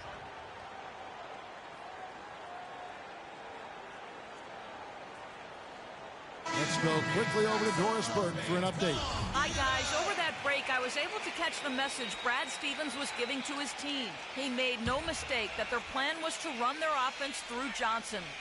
Coach reminded them that he is supposed to be the key factor tonight, and he still wants to see that happen. Probably a good time to make some changes with a good chunk of the second half still to go, Kevin. And thank you for that, Doris. Turner passes to O'Brien. Now the feed to Thomas. For the tie, Toronto grabs the miss. Lowry's got 3 rebounds now in this one.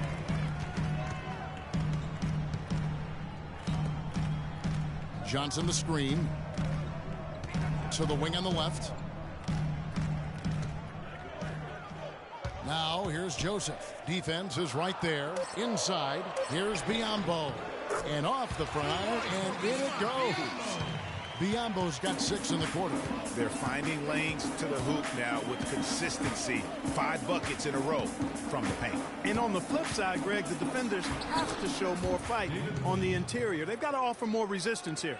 That's the kind of aggressive and assertive play they need as we get closer and closer to crunch time.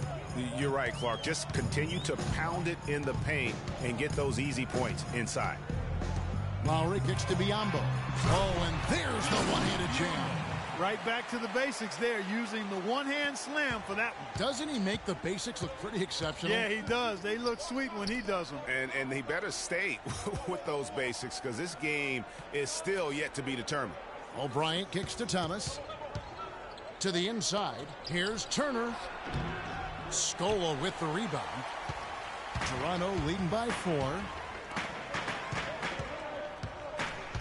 Here's Lowry. Lee with the block. You know, he's been off his game this quarter just a bit. Hasn't been able to get a whole lot to go so far. Screen by Lee. There's Thomas with the 3. It's hauled in by the Raptors. Scola's got his 3rd rebound tonight. Lowry with the ball. Now Thomas defending. Lowry kicks to Johnson. Over to the left wing. And it's Joseph in the corner. Shot on the wing. And the shot falls short this time. Celtics trail by 4. And it goes as the official calls the foul. Count it. He'll shoot one more at the free throw line. And he's shaking off that slow start, giving them a boost here in the second. 1:29 left to play here in the 4th. And so just rolling to the finish line now in what has been a very confident-looking performance for the Raptors. Mark, looking at both these teams, they're great rebounders, and on any given night, you might not know who would have the advantage on the boards. Yeah, but they did a better job tonight. They made the most of the extra rebounds, too. And on the year, this will turn out to be win number 34 for them. Just breaking the spirit of their opponent 3 straight times this year. This win is going to give them a perfect 3-0 record, with only 1 game left to go on the season against the Celtics. And a great team effort, but still, what an individual performance for Kyle Lowry. He was doing everything right, and the points came in bunches. Definitely had the hot hand. On the court for the Celtics, O'Brien in at point guard. Johnson is out there with Evan Turner. Then there's Smart, and it's Olynyk in at the center, filling out the middle. That one will seal the deal there. They've exploded here at the end.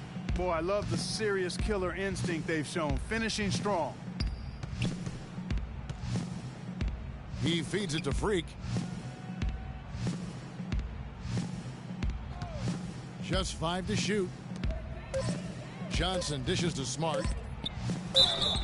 And that one goes in as he is fouled. It'll be 3 points if he converts at the line. Yeah, he earned that one. I mean, taking the hit and still able to get that one to go down.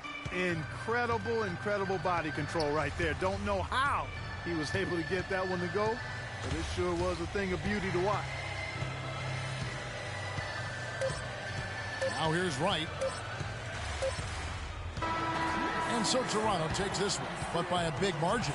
This game may not have been the most exciting we've ever seen, but you have to appreciate just what a clinical performance they put on. Yeah, they were the superior team in every department, in every category to me, Kevin. I know their fans loved it and appreciated it. And now we'll send it down to Doris Burke, who's standing.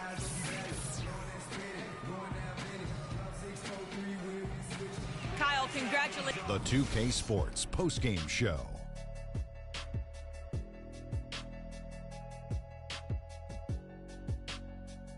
Hey, y'all. Ernie Johnson here, along with Kenny Smith and Shaquille O'Neal. Welcome back. Kyle Lowry.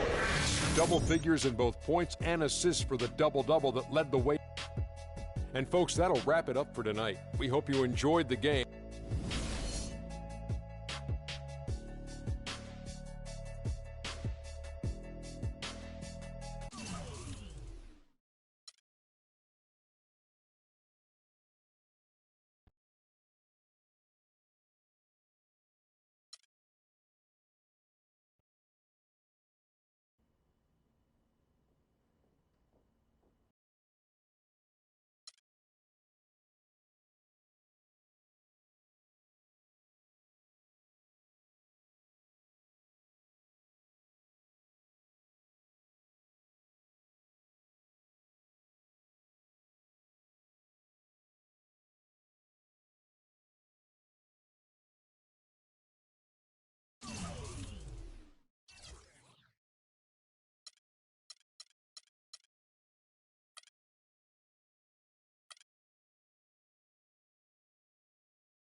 This is it. The last game of my rookie season. Kind of hard to believe. These 82 games have gone by in a blur. I know we're on the outside looking in when it comes to playoffs, but that doesn't mean I can't go out and give it everything I have one last time.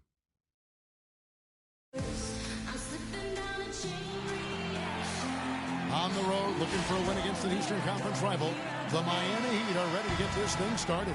Thanks for tuning in, everyone, to this broadcast of NBA basketball on 2K Sports. I'm Kevin Harlan, and here with me today, Clark Kellogg and Greg Anthony.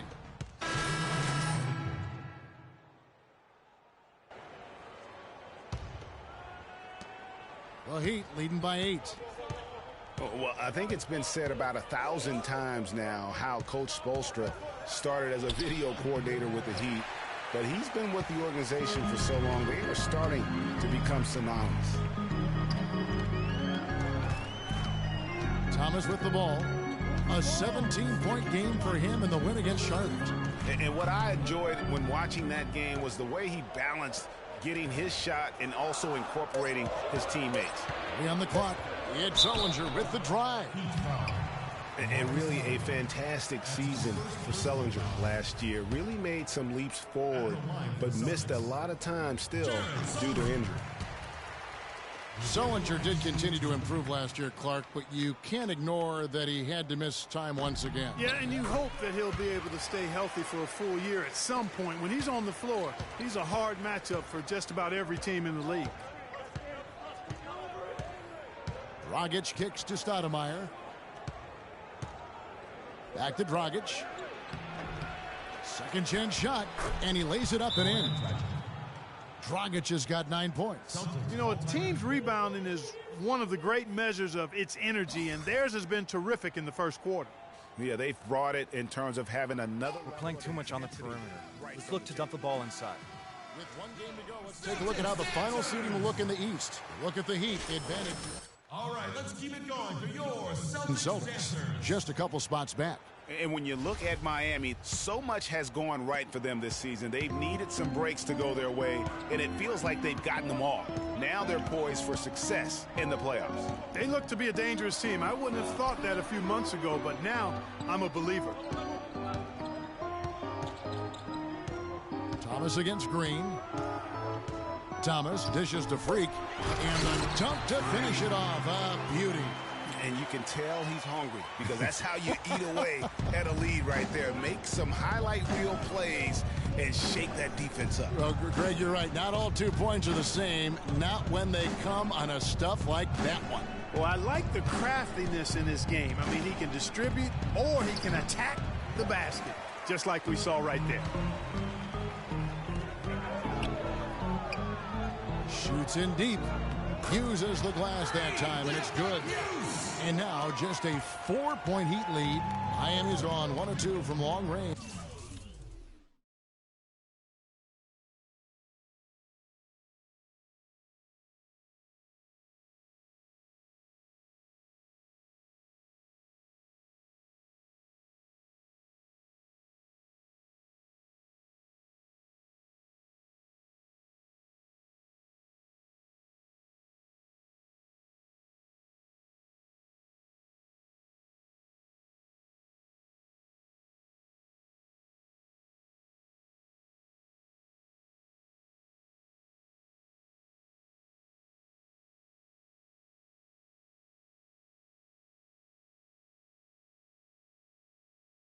In the first quarter. Back to Dragic. The jump hook. That's another one for him. His 5th in just 7 shots. He is just tearing it up this quarter. That lead's not going anywhere while he's this hot. And he gets it to go. They've had assists now on their last 3 baskets. And it's not just their passing, but also the body movement off the ball that's created a lot of those opportunities.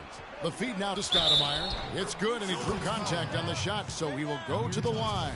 A 3-point play chance here. And guys, let's get your take on the scoring breakdown for the Heat. That mid-range shot has been a weapon for them up to this point, fellas.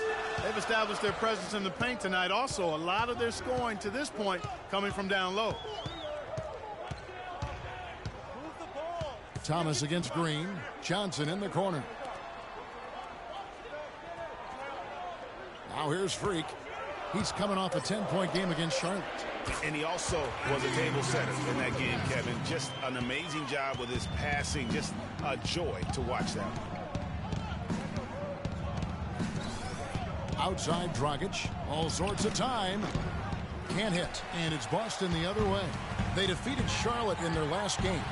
A lot of firepower coming off the bench in that game. Really allowed them to escape with victory. I thought the bench was the X factor for him. You can't rely on that kind of scoring coming from the reserves every game. But when it shows up, it's a nice weapon. Here's Stoudemire. Johnson with the block.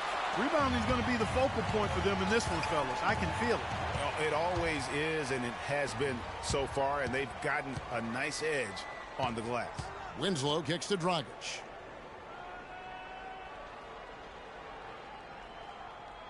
And Winslow now top of the key. Stoudemire right side. Johnson with the block. And a fast break now for the Celtics. Here's Crowder. And he was fouled on the way up. 2 free throws now for him. And watching Jay Crowder, he can really beast you up, you know, Greg, and take you out of your game. One of the most physical wings, I think, in the NBA. And you know, not the most flexible athlete, but he makes up for that with that strength that you mentioned. It allows him to control the pace. I mean, he's a bumper and a grinder and hitting a big 3 out of nowhere. So he's what we call a true gamer. And the Celtics making a change here. Olynyk checked in. Outside Dragic. Back to Anderson. Stoudemire attacking. Amari Stoudemire with a change of scenery last season was bought out by the Knicks, signed with the Mavs midway through the season. That was the best thing to happen to Stoudemire, in my opinion, Kevin. He got to play playoff basketball again, and we know that wasn't going to happen in New York. And he sinks the second. The Celtics have gone 50% from the field in the first quarter, 8 of 16. Thomas against Dragic. Thomas passes to Olynyk. That's good. And it's Thomas picking up the assist. Olynyk's got himself going there. His first points of the game on the deep ball. About 3 seconds between shot and game clock. Green dishes to Dragic. And the wide open shot from Green. It's good. It's his second basket. He's shooting 2 for 4. Boy, I really love the way Dragic spreads that ball around. 15 seconds left to play in the first. Here's Thomas. He has 6. Johnson with a screen on Dragic. There's Thomas with the three. So at the end of one quarter of play, still a close game. Heat lead by 1.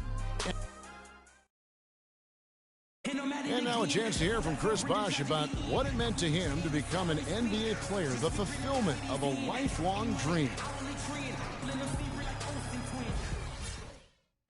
What a great cut from Chris Bosh. That's the kind of guy you can't help Greg but love for his attitude and ability to be, you know, in touch with that kid he once was. I know you played the same way. Chris Bosh is living the dream like you did and loving it. It's a great point, Kevin. And I think most of the guys in the league feel that same way. I mean, they may not be able to say it or articulate it as smoothly as Chris does. Sure. But inside every NBA player is a kid who's still thrilled to wear the uniform and play the game they love. Well, up to this point, a closely contested game as we start the second quarter. And when you consider how the Heat are doing, guys, what jumps out to you, stats-wise?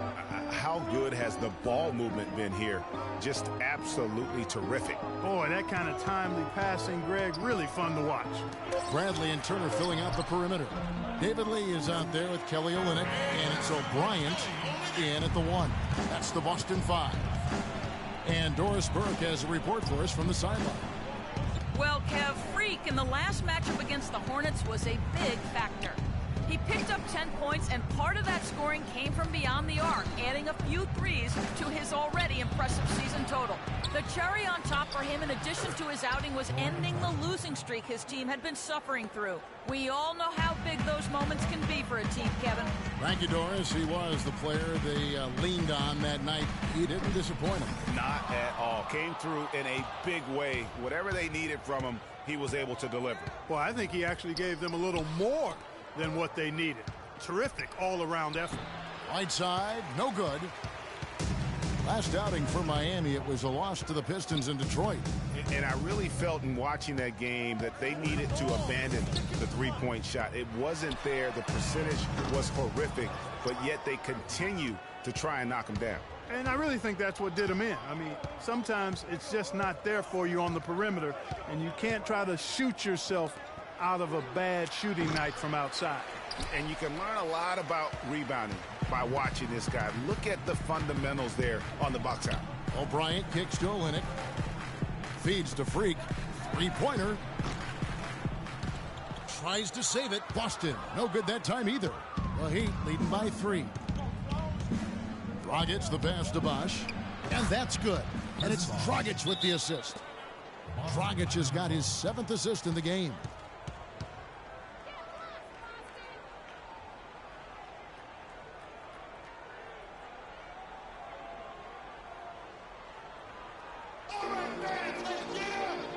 So a moment now to see the story on Goran Dragic. Since the All-Star break, he's been putting in work.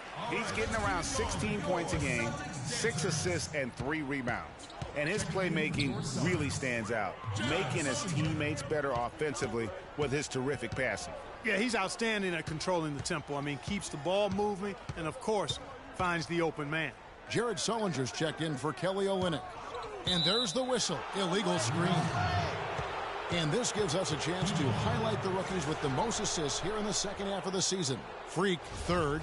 He's making progress in his first season in the league, and his command of their offense and opposing defenses improves every time he takes the floor. Tell you what, I love watching him distribute the basketball. His floor generalship has been impeccable.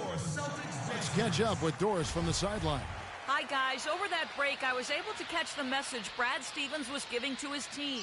He told his guys that their offense needed to run through Sullinger. Coach has a lot of faith in him offensively and let his players know it, insisting that he be at the forefront of what they do at that end of the court from here on out. So, Kevin, change is already being made on the fly here in the second quarter. All right, Doris, thank you very much. 6 to shoot. Bosh drives in. That's good. And it's a 7-point Heat lead. They've been getting it inside at every opportunity and getting results, too. Yeah, that's a winning formula as far as I'm concerned. They've been the aggressors and far more assertive on the offensive end. Here's Wade. Rebounded by the Celtics. Closing in on 4 minutes played here in the second quarter. Sullinger, a screen on Wade. O'Brien kicks to Sullinger. And 2 free throws coming up as he misses that one. Drawing the whistle and a lot of contact there. They get Hassan Whiteside. Yeah, the defender all over him. Greg, he got him good there. I mean, that's why the shot was so far off. And for Sullinger last season, further indication, Clark, that he needs to keep working on his conditioning. And that was a concern coming into the league with Jared, is just how committed would he be to working on his body all the time and maintaining the level of conditioning that he needs. And injuries have been a part of that not being the case, but when he's out there, he's capable. It's out of bounds. They are saying it was last touch by Lee.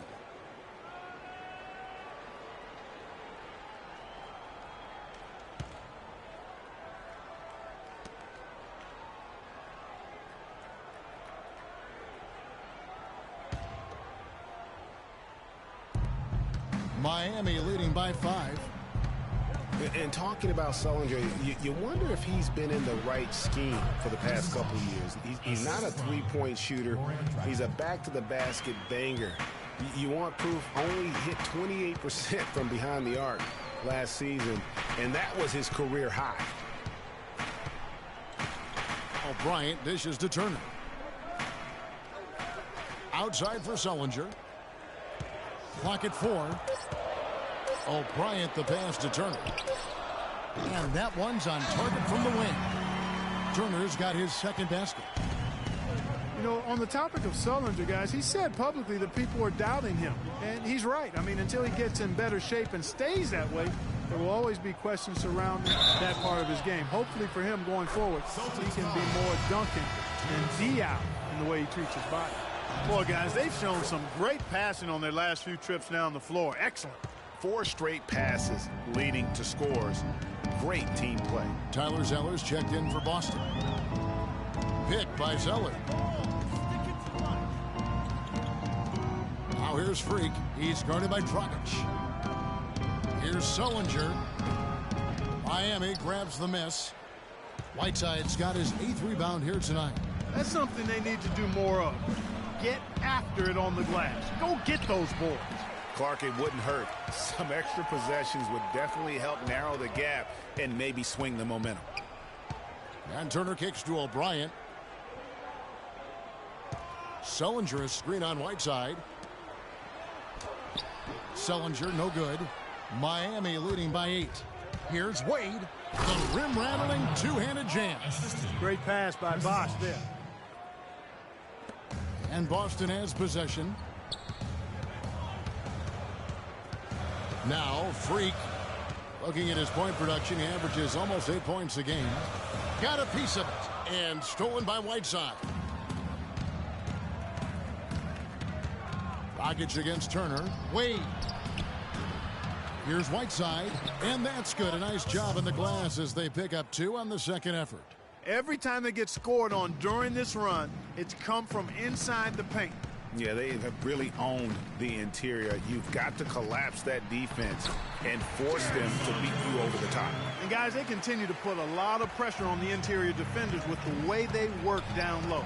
It's becoming a theme in this game, Clark. They are piling up the points in the paint. Here's Dang, and foul called as he misses. He'll go to the line and shoot 2. And what a tough position Luol Deng found himself in last year in a small forward swap of sorts. LeBron James goes from Miami to Cleveland. Deng goes from Cleveland to Miami. He had his choice. There was Atlanta that was in the mix there too, but he goes to the Miami Heat. He's bounced around a little bit, but still a very big talent.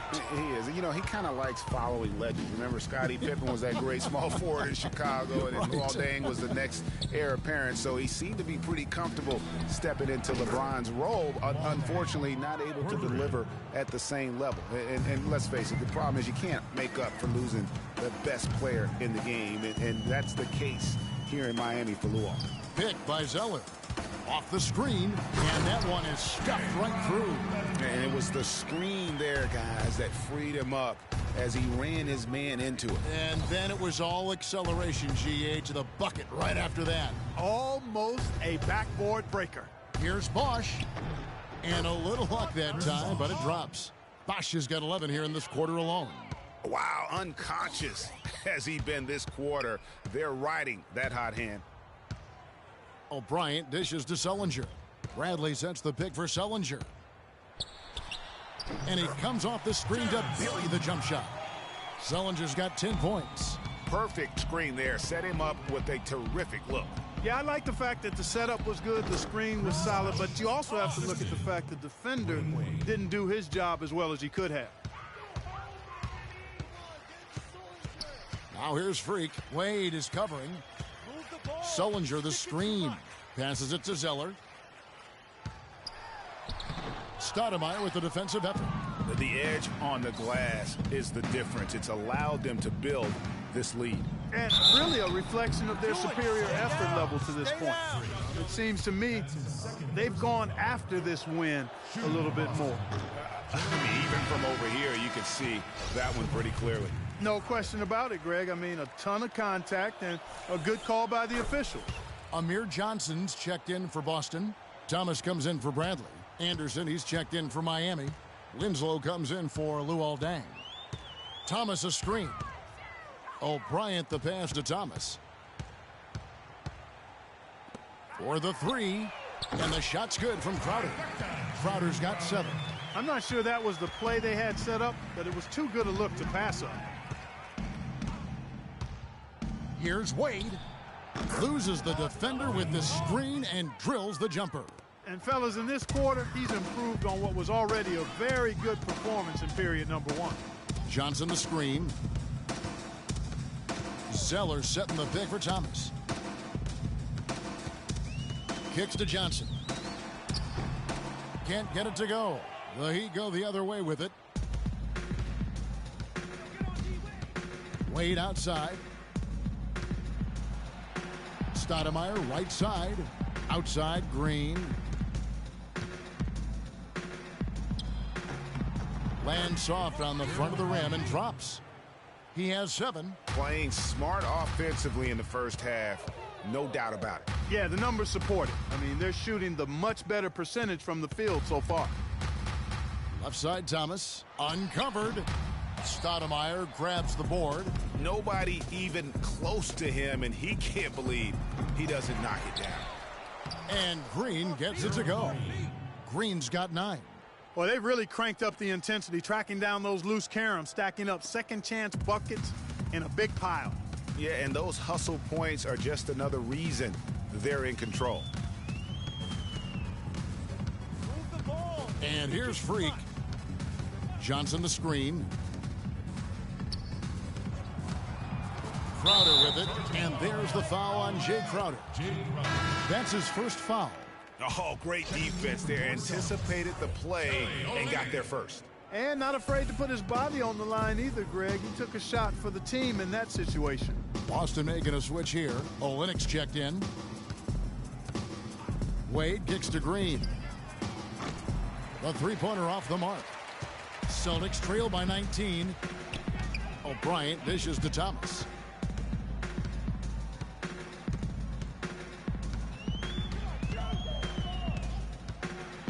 There's a minute 34 left to play here in the second quarter. And a wide open look for Freak. That's in there. Thomas with the assist. And that's now 6 points for Freak. Anderson kicks to Winslow. Takes the 12-footer and hits. And the Heat lead by 19. Boston's gone 1 of 3 from way outside since the start of the second quarter. Johnson with a screen on Wade. Wade against Thomas. And lots of contact there.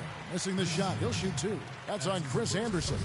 No question, he got bumped on that shot. Yeah, the officials didn't need to talk that one over. It was obvious. The first free throw is good. Here in the second quarter, they've made all of their shots from the foul line.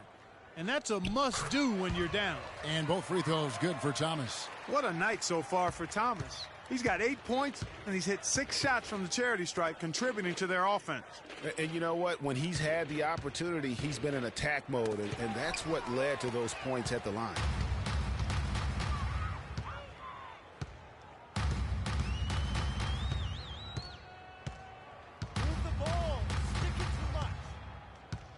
35 seconds left in the first half of basketball. And the basket by Olynyk. They're absolutely stroking it from outside. I mean, textbook perfect. Good balance, nice high release, splash. The drive by Wade. That's good. Basket number 5 on a 5-for-8 night shooting. And haven't we seen that a few times today, guys? I mean, their defense has got to have a little bit more toughness about it. Now, here's Thomas. He's got 8.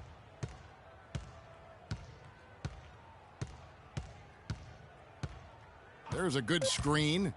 2 on the clock. And there are the Celtics with another basket. How sweet was that? Thomas has terrific form. That'll do it for the first half. It's the Heat. They lead by 14. And a chance now to send you over to Doris Burke, standing by on the sideline. Well, you certainly have some ground to make up in the second half of this game. Where do you guys need to improve as a team?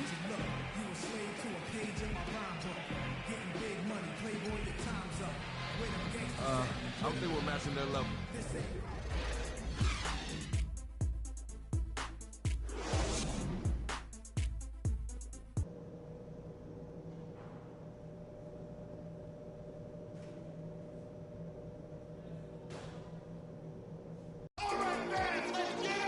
Welcome back, everybody. Third quarter just about to get going. Some changes for Boston. Sullinger's checked in for Tyler Zeller. Jay Crowder comes in for Evan Turner. And it's O'Brien in for Isaiah Thomas. The Heat also changing it up. Stoudemire's checked in for Whiteside. Winslow comes in for Luol Deng. And it's Green in for Dwayne Wade. On the floor for Miami, we've got Green. Winslow is out there with Chris Bosh. Then there's Dragic. And it's Stoudemire in at the pivot spot, manning the middle. And, of course, Chris Bosh has been such a prolific scorer and rebounder in his career. He's not quite in the 2010 category for his career. But, boy, Greg, he's close. Yeah, I mean, good athleticism, that big wingspan, and not an overly physical player, but very instinctive on the backboard. And when it comes to scoring, particularly from that mid-range area, he can do it all. Green kicks to Dragic. Takes the 3. Green missing again. Celtics trail by 11. Crowder the pass to Lee. And good, and it takes a nice bounce off the right iron and down. Lee's got 4 points now in the quarter. On the topic of Chris Bosh, I mean, guys, he was a 24-11 player his last season with Toronto. Went on to Miami to win rings where his stats dipped a bit with LeBron there. Then last season, the scoring average right back up to 21 a game.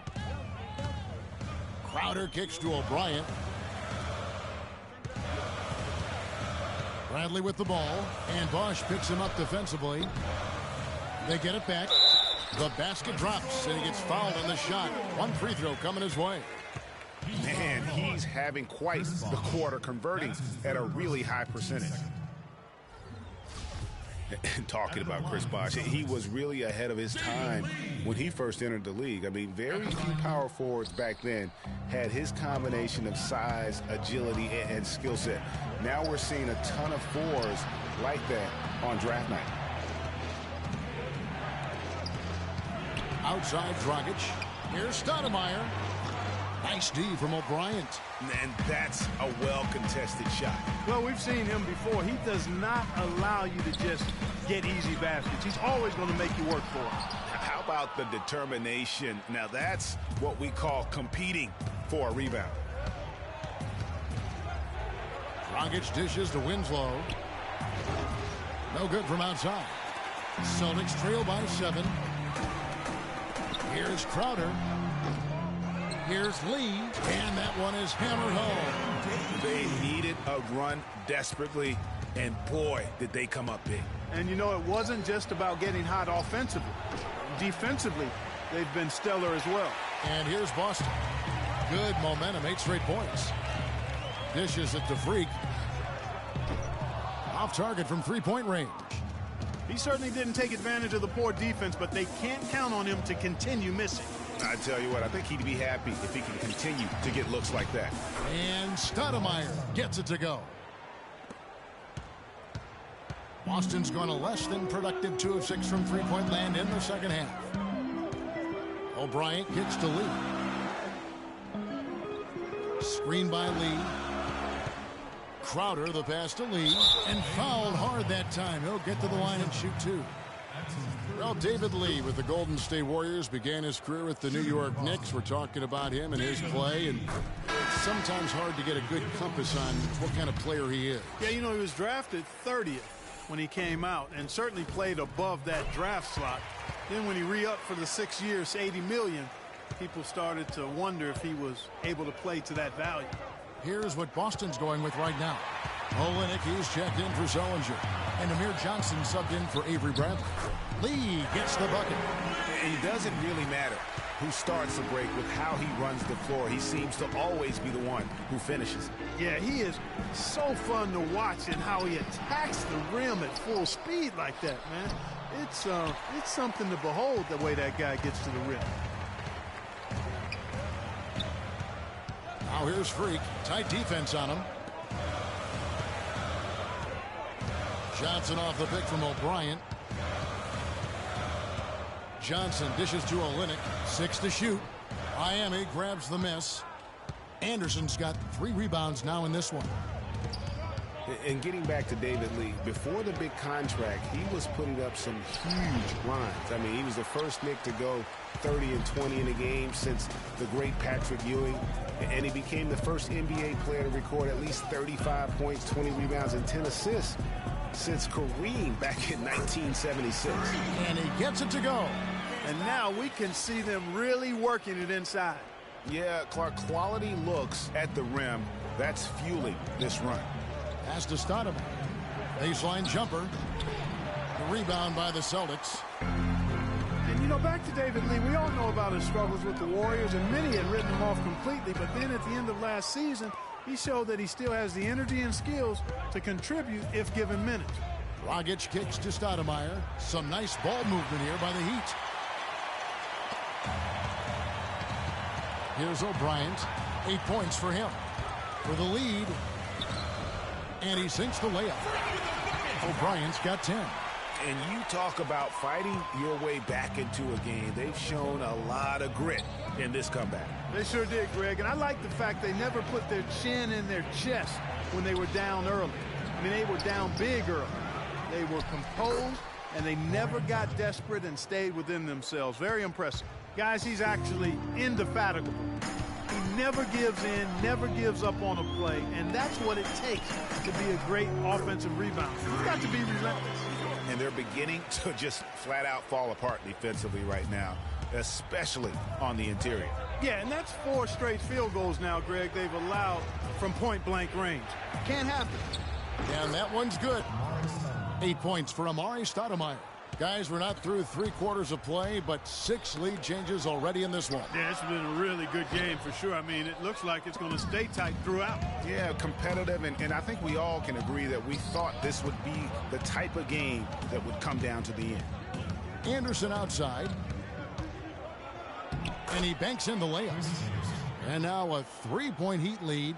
And he is the ultimate when it comes to being a floor leader on the offensive end. Yeah, you know, he's got a little bit of Greg Anthony in him.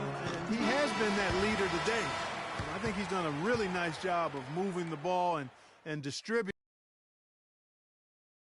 All right, the 4th quarter of action getting underway. We've had a great one so far with both sides coming. And so it's Miami winning this one. This was a hard-fought, well-earned victory for him, Greg. They really had to work for this win. That's a good point. I mean, weaker teams might have buckled at the end with the...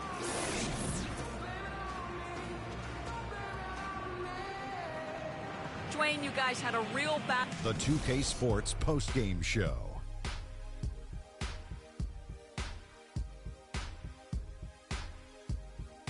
Ernie Johnson here again with Shaquille O'Neal and Kenny Smith. Without further ado, let's present to you our Goran Dragic. He led the way tonight with a double-double and was a major reason why they won tonight. And that'll do it for our coverage of this year's final regular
Can't believe the regular season's done. Some of those games I could barely remember. But we did it. We made the playoffs. And tonight, I make my postseason debut. I wasn't sure I'd be here as a rookie, but I can't wait to see what this team can do. Like KG said,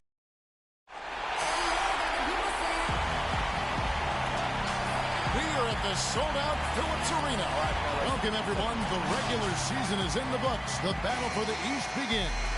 Round one, game one. This is Kevin Harlan alongside Greg Anthony and Clark Kellogg with Doris Burke reporting from the side. Justin Holiday comes in for Kyle Korver. And Dennis Schroeder subbed in for T. And a new group in for the Celtics. Zeller, he's checked in for Kelly Olynyk. Sullinger comes in for Lee. Jay Crowder's checked in for Turner. And it's O'Brien's in for Avery Bradley. On the court for the Celtics, Sullinger and Zeller are the duo down low. Thomas is out there with Freak, and it's Crowder in at the 3 slot. Out to the right wing. Here's Horford. It's good. The assist that time from Holiday. 9 points for Al Horford. Just couldn't get a hand in the face on that one. That's using what you got. He's got a height advantage, put it to good use there, and got himself a clean look. Pick by Zeller. Thomas kicks to O'Brien. Down low. Outside for Thomas. Shot clock at 6. To the right side. Crowder, the pass to Sullinger. Thomas, it's a wide open look. It's good from long range. Thomas got his first bucket of the game, and he's on the board for 3. Here's the list of players you do not want to send to the charity stripe. We need to calm down. We're taking too many Isaiah shots. Thomas, 3rd. Sometimes it's overlooked the importance of knocking down free throws, and guys like him that can knock down a high percentage of their free throws, they're invaluable. Whether they get to the line a lot or not, the fact is when they knock them down at a high percentage, they're helping their team. Hawks making a switch here. Splitter's checked in.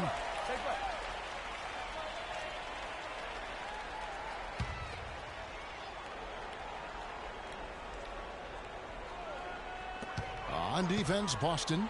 It's a 5-point game. The Hawks working the ball around. Down to 5 on the shot clock. And it's Schroeder missing. Oh, that's a surprising miss right there. He usually feasts on those wide open opportunities. Crowder with it. He's picked up by Millsap.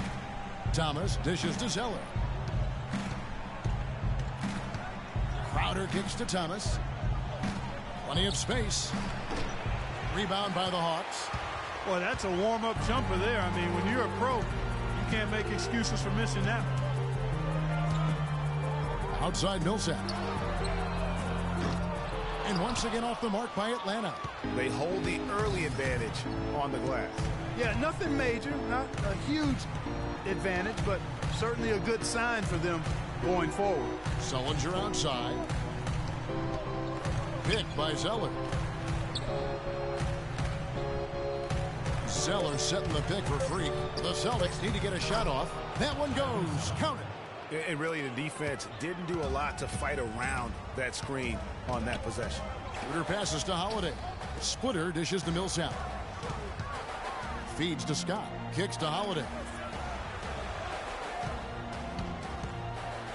Scott with a screen on Thomas. Here's Splitter. Jared Sullinger pulls it in. And with room like that off the pick, you have got to knock that one down. Well, you know, they did everything right, Greg. They executed. All you want is a good look at the basket. Sometimes the shots just don't fall. Outside Thomas. Now the feed to Sullinger. No good there off the double clutch. And being that close to the hoop, I thought he had enough room to finish that one. And Holiday kicks to Splitter. Doubled by O'Brien. Splitter passes to Scott. And the shot is good. Dropping in off the front of the rim. Scott's got his first points of the night. That pass into the paint, that is a work of art there. Dead on target. Thomas dishes to Freak. He feeds it to Crowder. Sullinger is screen on Millsap. Crowder kicks to Sullinger. Excellent use of the screen that time. A lot of space right there to get that shot off. Not a very good job of the defender getting over the top of that screen in that particular play. Here's Schroeder, and Dennis Schroeder gets the whistle that time. That's his first foul. That's the way you play defense. He saw the hop step a mile away and got in the path to disrupt it. Outside Thomas. So he gets the whistle. Contact on the way up and 2 shots coming up. The Celtics have had 2 chances at the line already, making them both. That free throw good from Isaiah Thomas. Atlanta making a switch here. Korver's checked in. Second free throw, no good. The Hawks leading. A chance now to go over to Doris Burke, who had a chance to talk with head coach Mike Budenholzer. I asked him about what his goals were coming into this game 1, and he said win at all costs. If we can't come out strong here, then everything we've worked for to get home court advantage at this point goes out the window. They don't want to see that, gentlemen. Always great to hear from you, Doris. Splitter misses. Boston's gone 2 of 4 from beyond the arc to start the game. Thomas passes to O'Brien. They get it back. Atlanta is shooting 39% in the early minutes of this game. Korver kicks to Scott. Right side Millsap.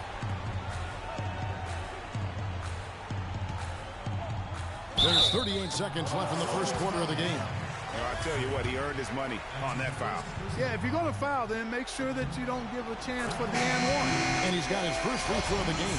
Muscala, he's checked in for Scott. And the Celtics also making a change. Amir Johnson's checked in for Sullinger. Celtics trail by 4. Outside Thomas. Battles through traffic and lays it in. Thomas got 6 points. Not phased at all by having a bigger defender on him down low. And I really thought he would be. You know, at first glance, you wouldn't think that he'd be comfortable in that particular situation. But, boy, I tell you what, he didn't look like he was out of his element at all right there. Millsap dishes to Splitter. Atlanta needs to get off a shot here. Puts it up. Moves back up. That one goes. Count. And the Hawks lead by 4. Yeah, how about the purpose with which he's crashing the backboards right now? Some hard-earned second chance points.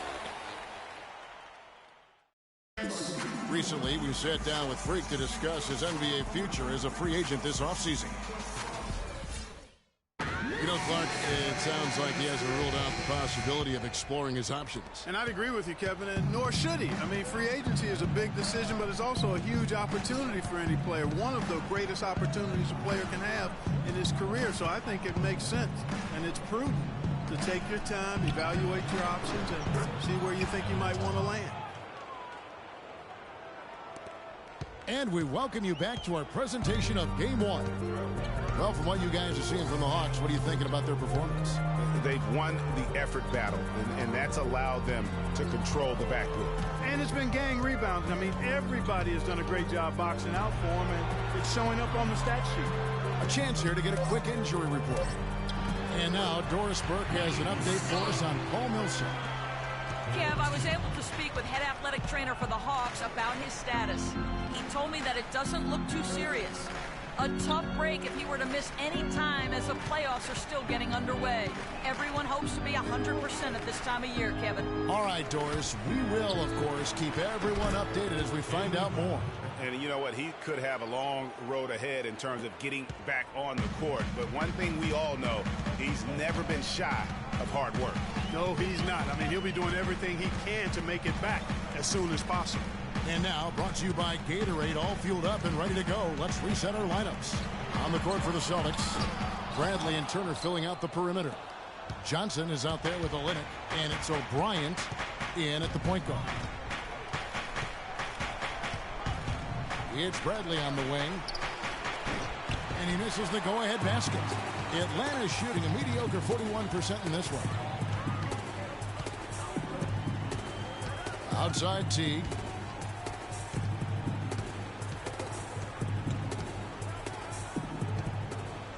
Pass to Horford. And that comes off the assist by Jeff Teague. Teague's got 4 assists in the game. Well, that's been a big part of their offense in the early stages. I mean, their success working the ball inside and getting points from close range, right at the rim. And Clark, they might as well keep doing it. I mean, attack the basket until the defense makes an adjustment. Quarter 2 and just under 2.5 minutes gone by. The layup missed. He still hasn't been able to convert from the field. He's just struggling to find his shot. And a wide open look for Freak. No good on the triple. The Hawks have gone 2 of 4 shooting the ball here in the second. And it's Korver in the corner. Hawks passing it around. T kicks to Horford. And count it. 2 points with a chance for one more at the free throw line. 3 consecutive baskets have come right at the rim. The defense had better start buckling down and tightening up. Guys, they are getting exposed in terms of their low post defense. Here's what Atlanta's going with right now. Mike Scott's checked in for Muscala, and Dennis Schroeder subbed in for Kyle Korver. Olenek the pass to Bradley. There's the pass to O'Brien. Takes the 3. Rebounded by Cephalosha. The Hawks leading by 4. Teague with the ball. Now guarded by Bradley. Outside Teague. No luck. And it's Boston the other way. Bradley drives in. There's the dish to Freak. Back to Bradley. Bradley gets a screen from O'Brien, and the foul on Mike Scott. That's his first foul. Jared Sullinger's checked in for Kelly Olynyk. Jared Sullinger.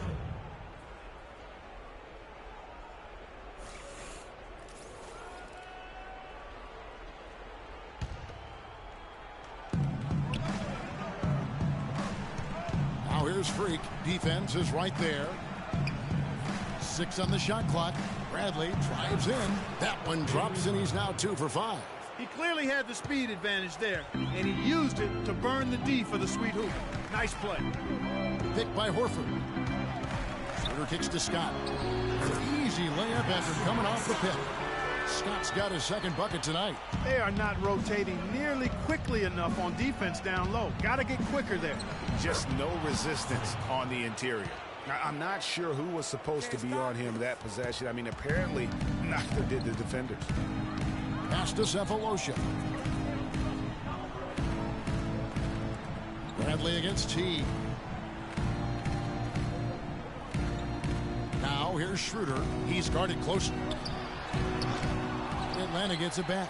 The second chance effort. Horford, good. Horford's got 16. Celtics trail by 4. Freak with it. Sullinger the screen. Turner dishes to Bradley. Freak sets a screen for Bradley. Ring shot on the way. Rebounded by Cephalosha. Just not much success when it comes to shooting. Here's Schroeder. That 3 off the mark. For Boston, they've gotten just over 50% of their shots to drop here in the second quarter. They're 5 for 9. O'Brien kicks to Bradley. Good on the triple. Bradley's got a pair of triples in the second now for the Celtics. And he has really come to life here after a slow start in that first quarter.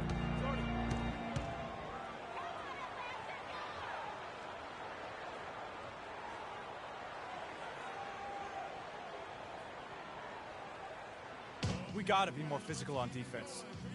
They are getting to the middle of the floor way too easy. In the third spot, Al Horford. That's as scary a collection of big men as you'd want to see. I mean, game planning for any of them is a challenge because you know how much defensive attention you're going to have to devote to them. Yet, no matter how much attention they're getting, they're still going to get their points. I mean, opponents just have to keep fresh legs out there and try to limit the damage and make them work for whatever points they do get. I love his shot selection today. He set the bar for the rest of the team. O'Brien the pass to Sullinger. Tries again, and there's a whistle. He was going up for a layup, and while it looked like there was some contact, I wasn't sure they were going to call a foul shot or not, but sure enough they have. So he'll head to the free throw line. Atlanta's gone 0 of 2 from deep here in the second.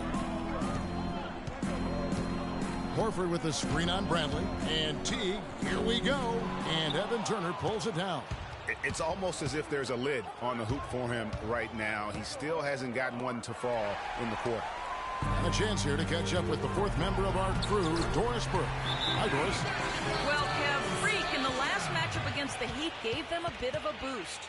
He had 12 points and also got the ball moving around to get his teammates involved as well. Overall, just an incredible bonus for his team as he made a big impact coming off the bench.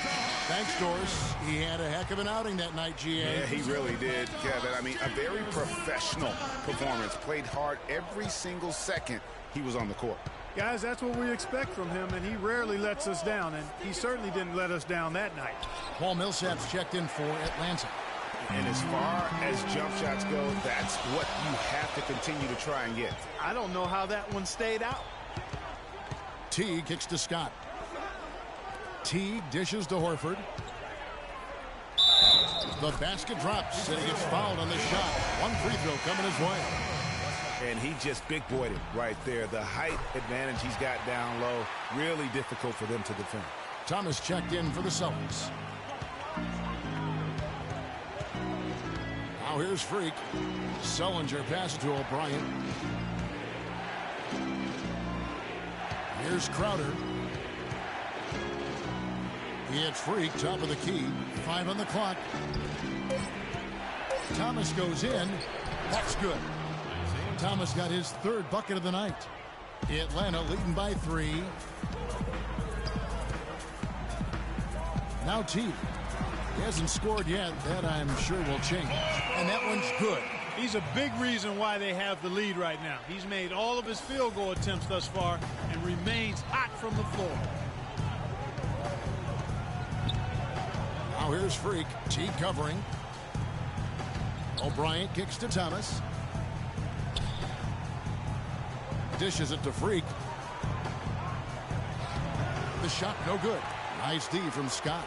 And you can see the defenders afraid to kind of get in his way a lot of times when he's on his way to the basket. But on that one, they were there. He's been anything but his usual self this quarter. It's actually been ugly to see. And Thomas, here we go.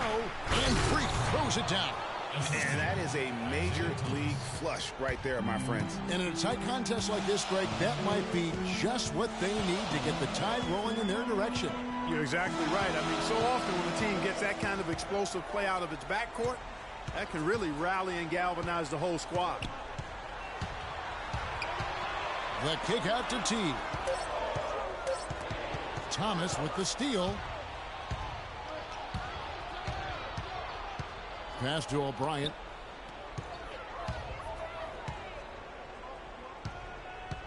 Back to Thomas. Lee sets a screen for Thomas. And he uses the glass on the layup. And it's now only a 1-point Atlanta lead. They have repeatedly probed inside in the first half, guys, and it's paid dividends. And with as many points as they've gotten in the paint, you know, they haven't had to do much work on the perimeter. Oh, terrific way to finish that move there, going to the basket. Sullinger the screen. Sullinger with a screen for Freak. That one a little long. Not really sure what he was thinking about on that shot. That is not high IQ basketball. Not at all. I mean, he shouldn't even have considered taking that shot. Just a poor choice there. Feeds to Schroeder. Outside Teague. Clock at 6. From the arc. Millsap misses. Celtics trail by 3. Down low. It's stolen by Teague. And the foul called on Freak. That's foul number 2 for him. Another foul would give him 3 before the half. Something to keep an eye on, guys. Here's what Atlanta's going with right now. Splitter is checked in for Horford. Korver comes in for Mike Scott. And Justin Holiday subbed in for Jeff Teague. Boston also with the sub. Tyler Zeller's checked in for Lee. Nothing seems to be going down for him today. Thomas dishes to Freak. Back to Thomas. That's in. That's his 5th field goal. He's shooting a hot 71%. 5 for 7. And here's Schroeder. Here's the teardrop. Zeller grabs the board. His touch has disappeared on him this quarter. He just hasn't been able to get it going. Sullinger the screen. There's the 3. Rebounded by the Hawks. We've got 1:18 left in the first half of basketball. Back to Korver. Fires for 3, and he gets the bucket. Korver's got himself going there. His first points of the game on the deep ball. Celtics trail by 4. Freak sets a screen for Thomas. He dishes it to Sullinger. And Sullinger missing. The defense needs to play tight on him, and that's exactly what they did to force that miss. Well done. Korver with it. Now Thomas defending. Splitter sets a screen. Here's Schroeder. He kicks to Millsap. And he goes strong with the one-handed jam.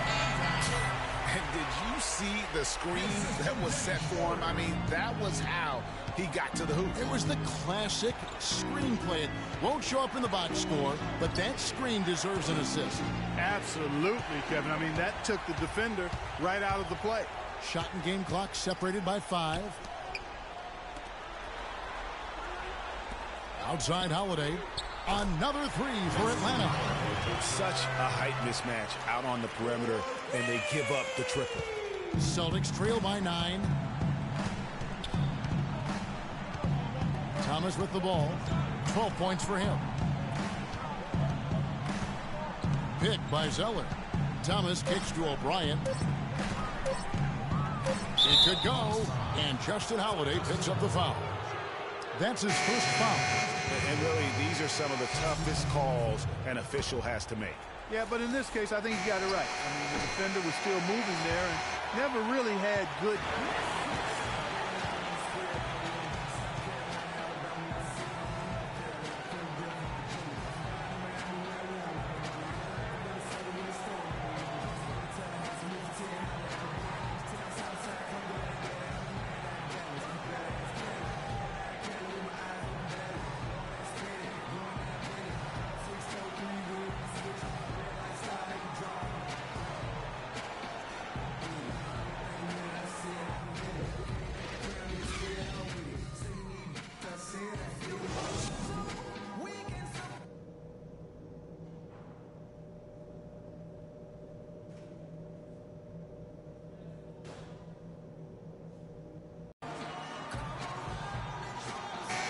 Welcome back as we get set to continue our coverage.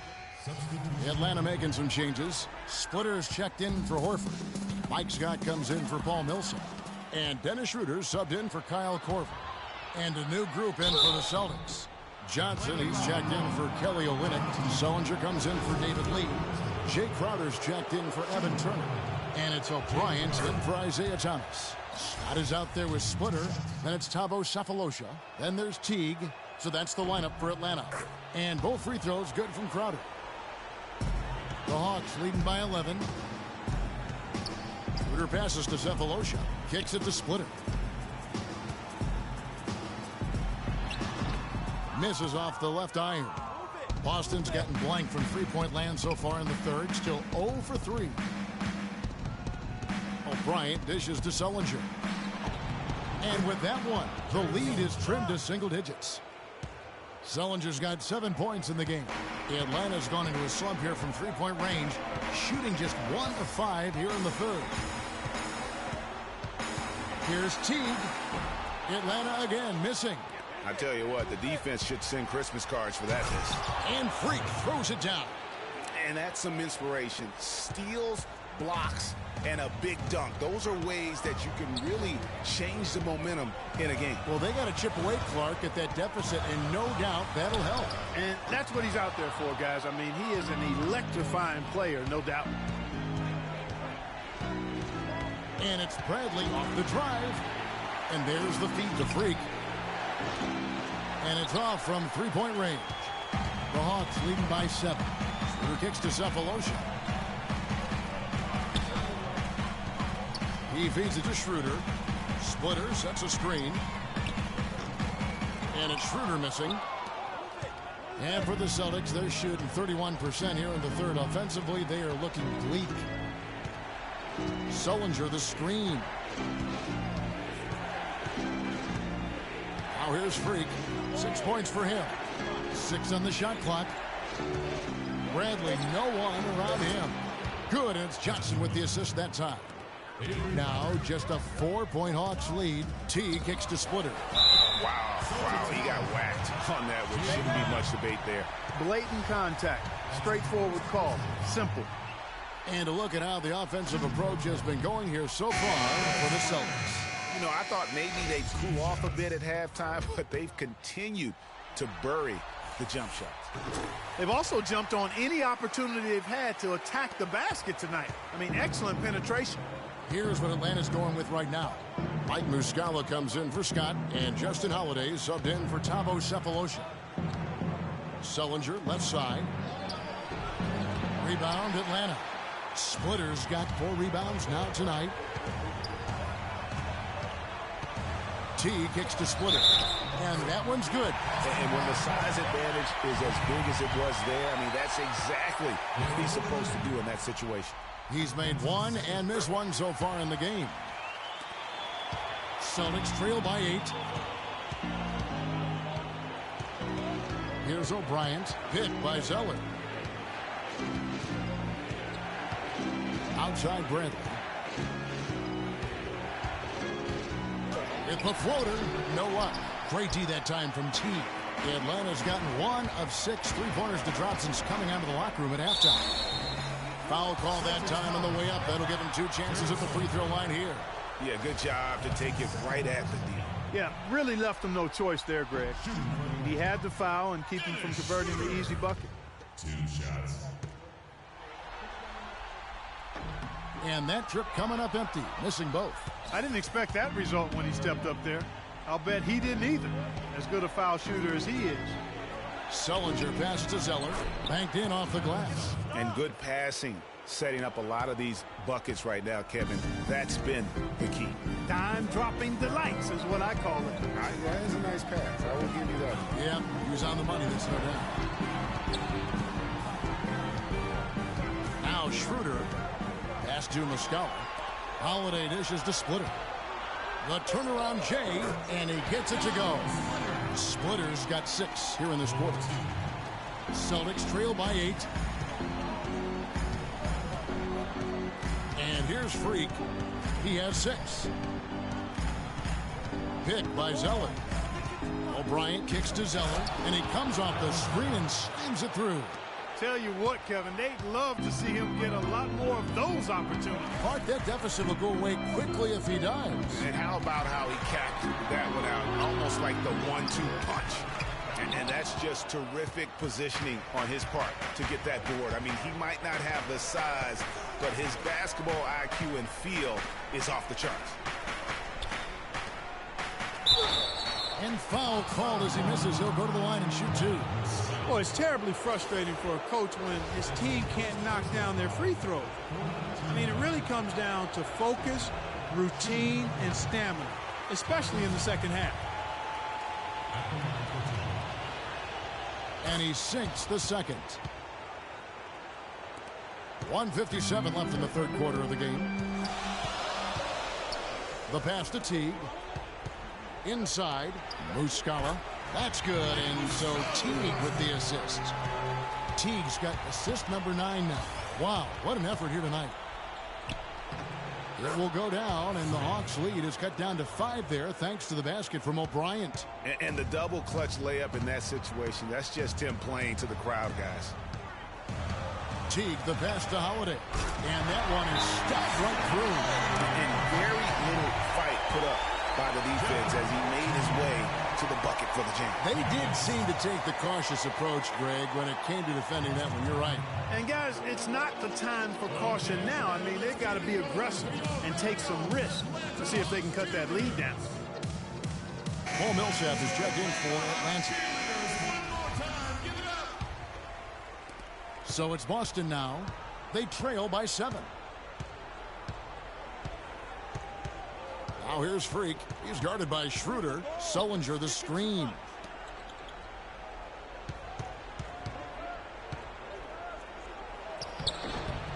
The teardrop falls in. Sullinger's got 9. He knew what he wanted to do all along. The teardrop. Splitter. And it's going to be 2 free throws. Drew contact on the shot. The defense keeps coming up short. Just no solution for Splitter. He's got 8 points, and they've got to be happy with his work on the glass, too. They really do. He is not giving up any ground in the paint, and when the ball goes up, you know he's going to be there to fight for it. And he can't hit the second. Of course, he didn't have an attempt there in the first half. He's hoping to be a little bit more active and aggressive here and draw some fouls here in the second. The dish to Bradley. And Zeller kicks to Crowder.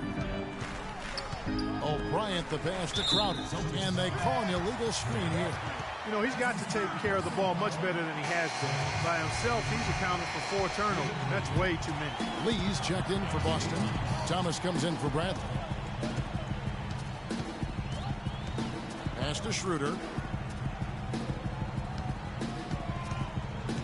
29 seconds left in the third. Here's Millsap. It's rebounded by O'Brien. That's not the type of opportunity he fails to convert very often.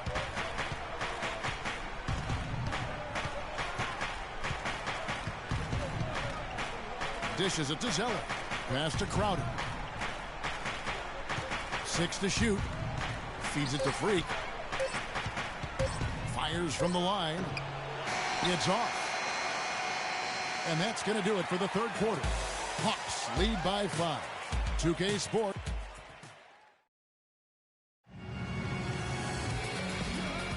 And we welcome you back to our coverage of round 1 in the NBA playoffs. And so it's the Hawks taking care of business in this one.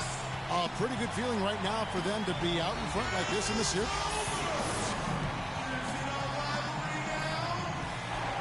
Hi. The 2K Sports post-game show.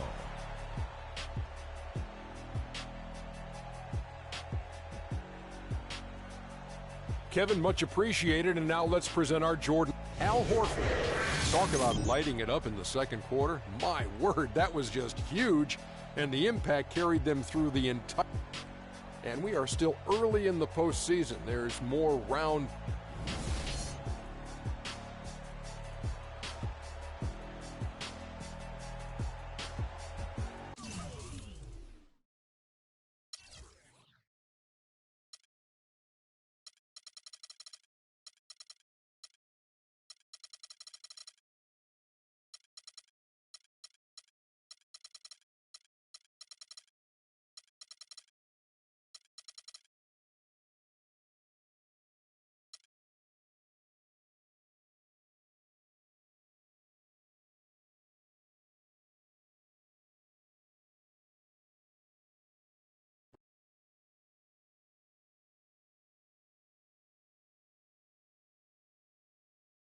I know money isn't everything to you, Freak, and I find it hard to say this, but I've grown to respect that in you.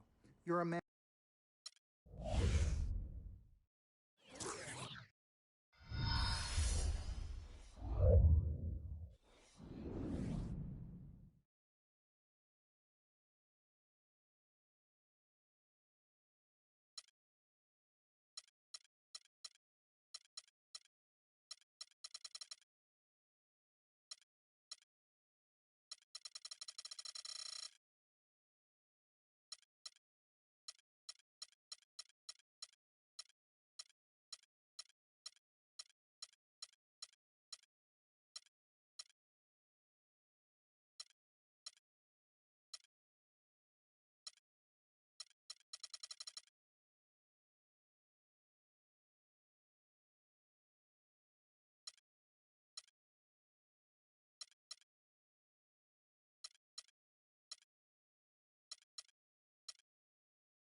It is for this reason above all, I've decided to go to the Orlando Magic.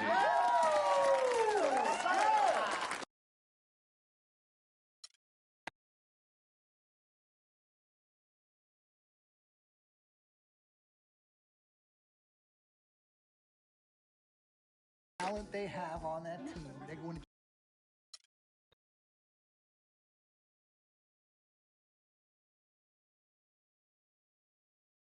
Sis, all started here. Yep, right here in the dome.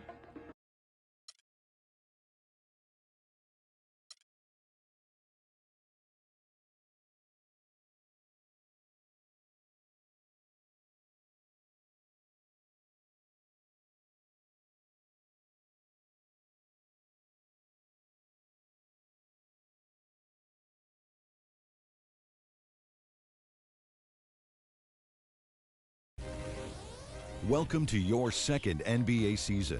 Now that your career is progressing and your brand is growing,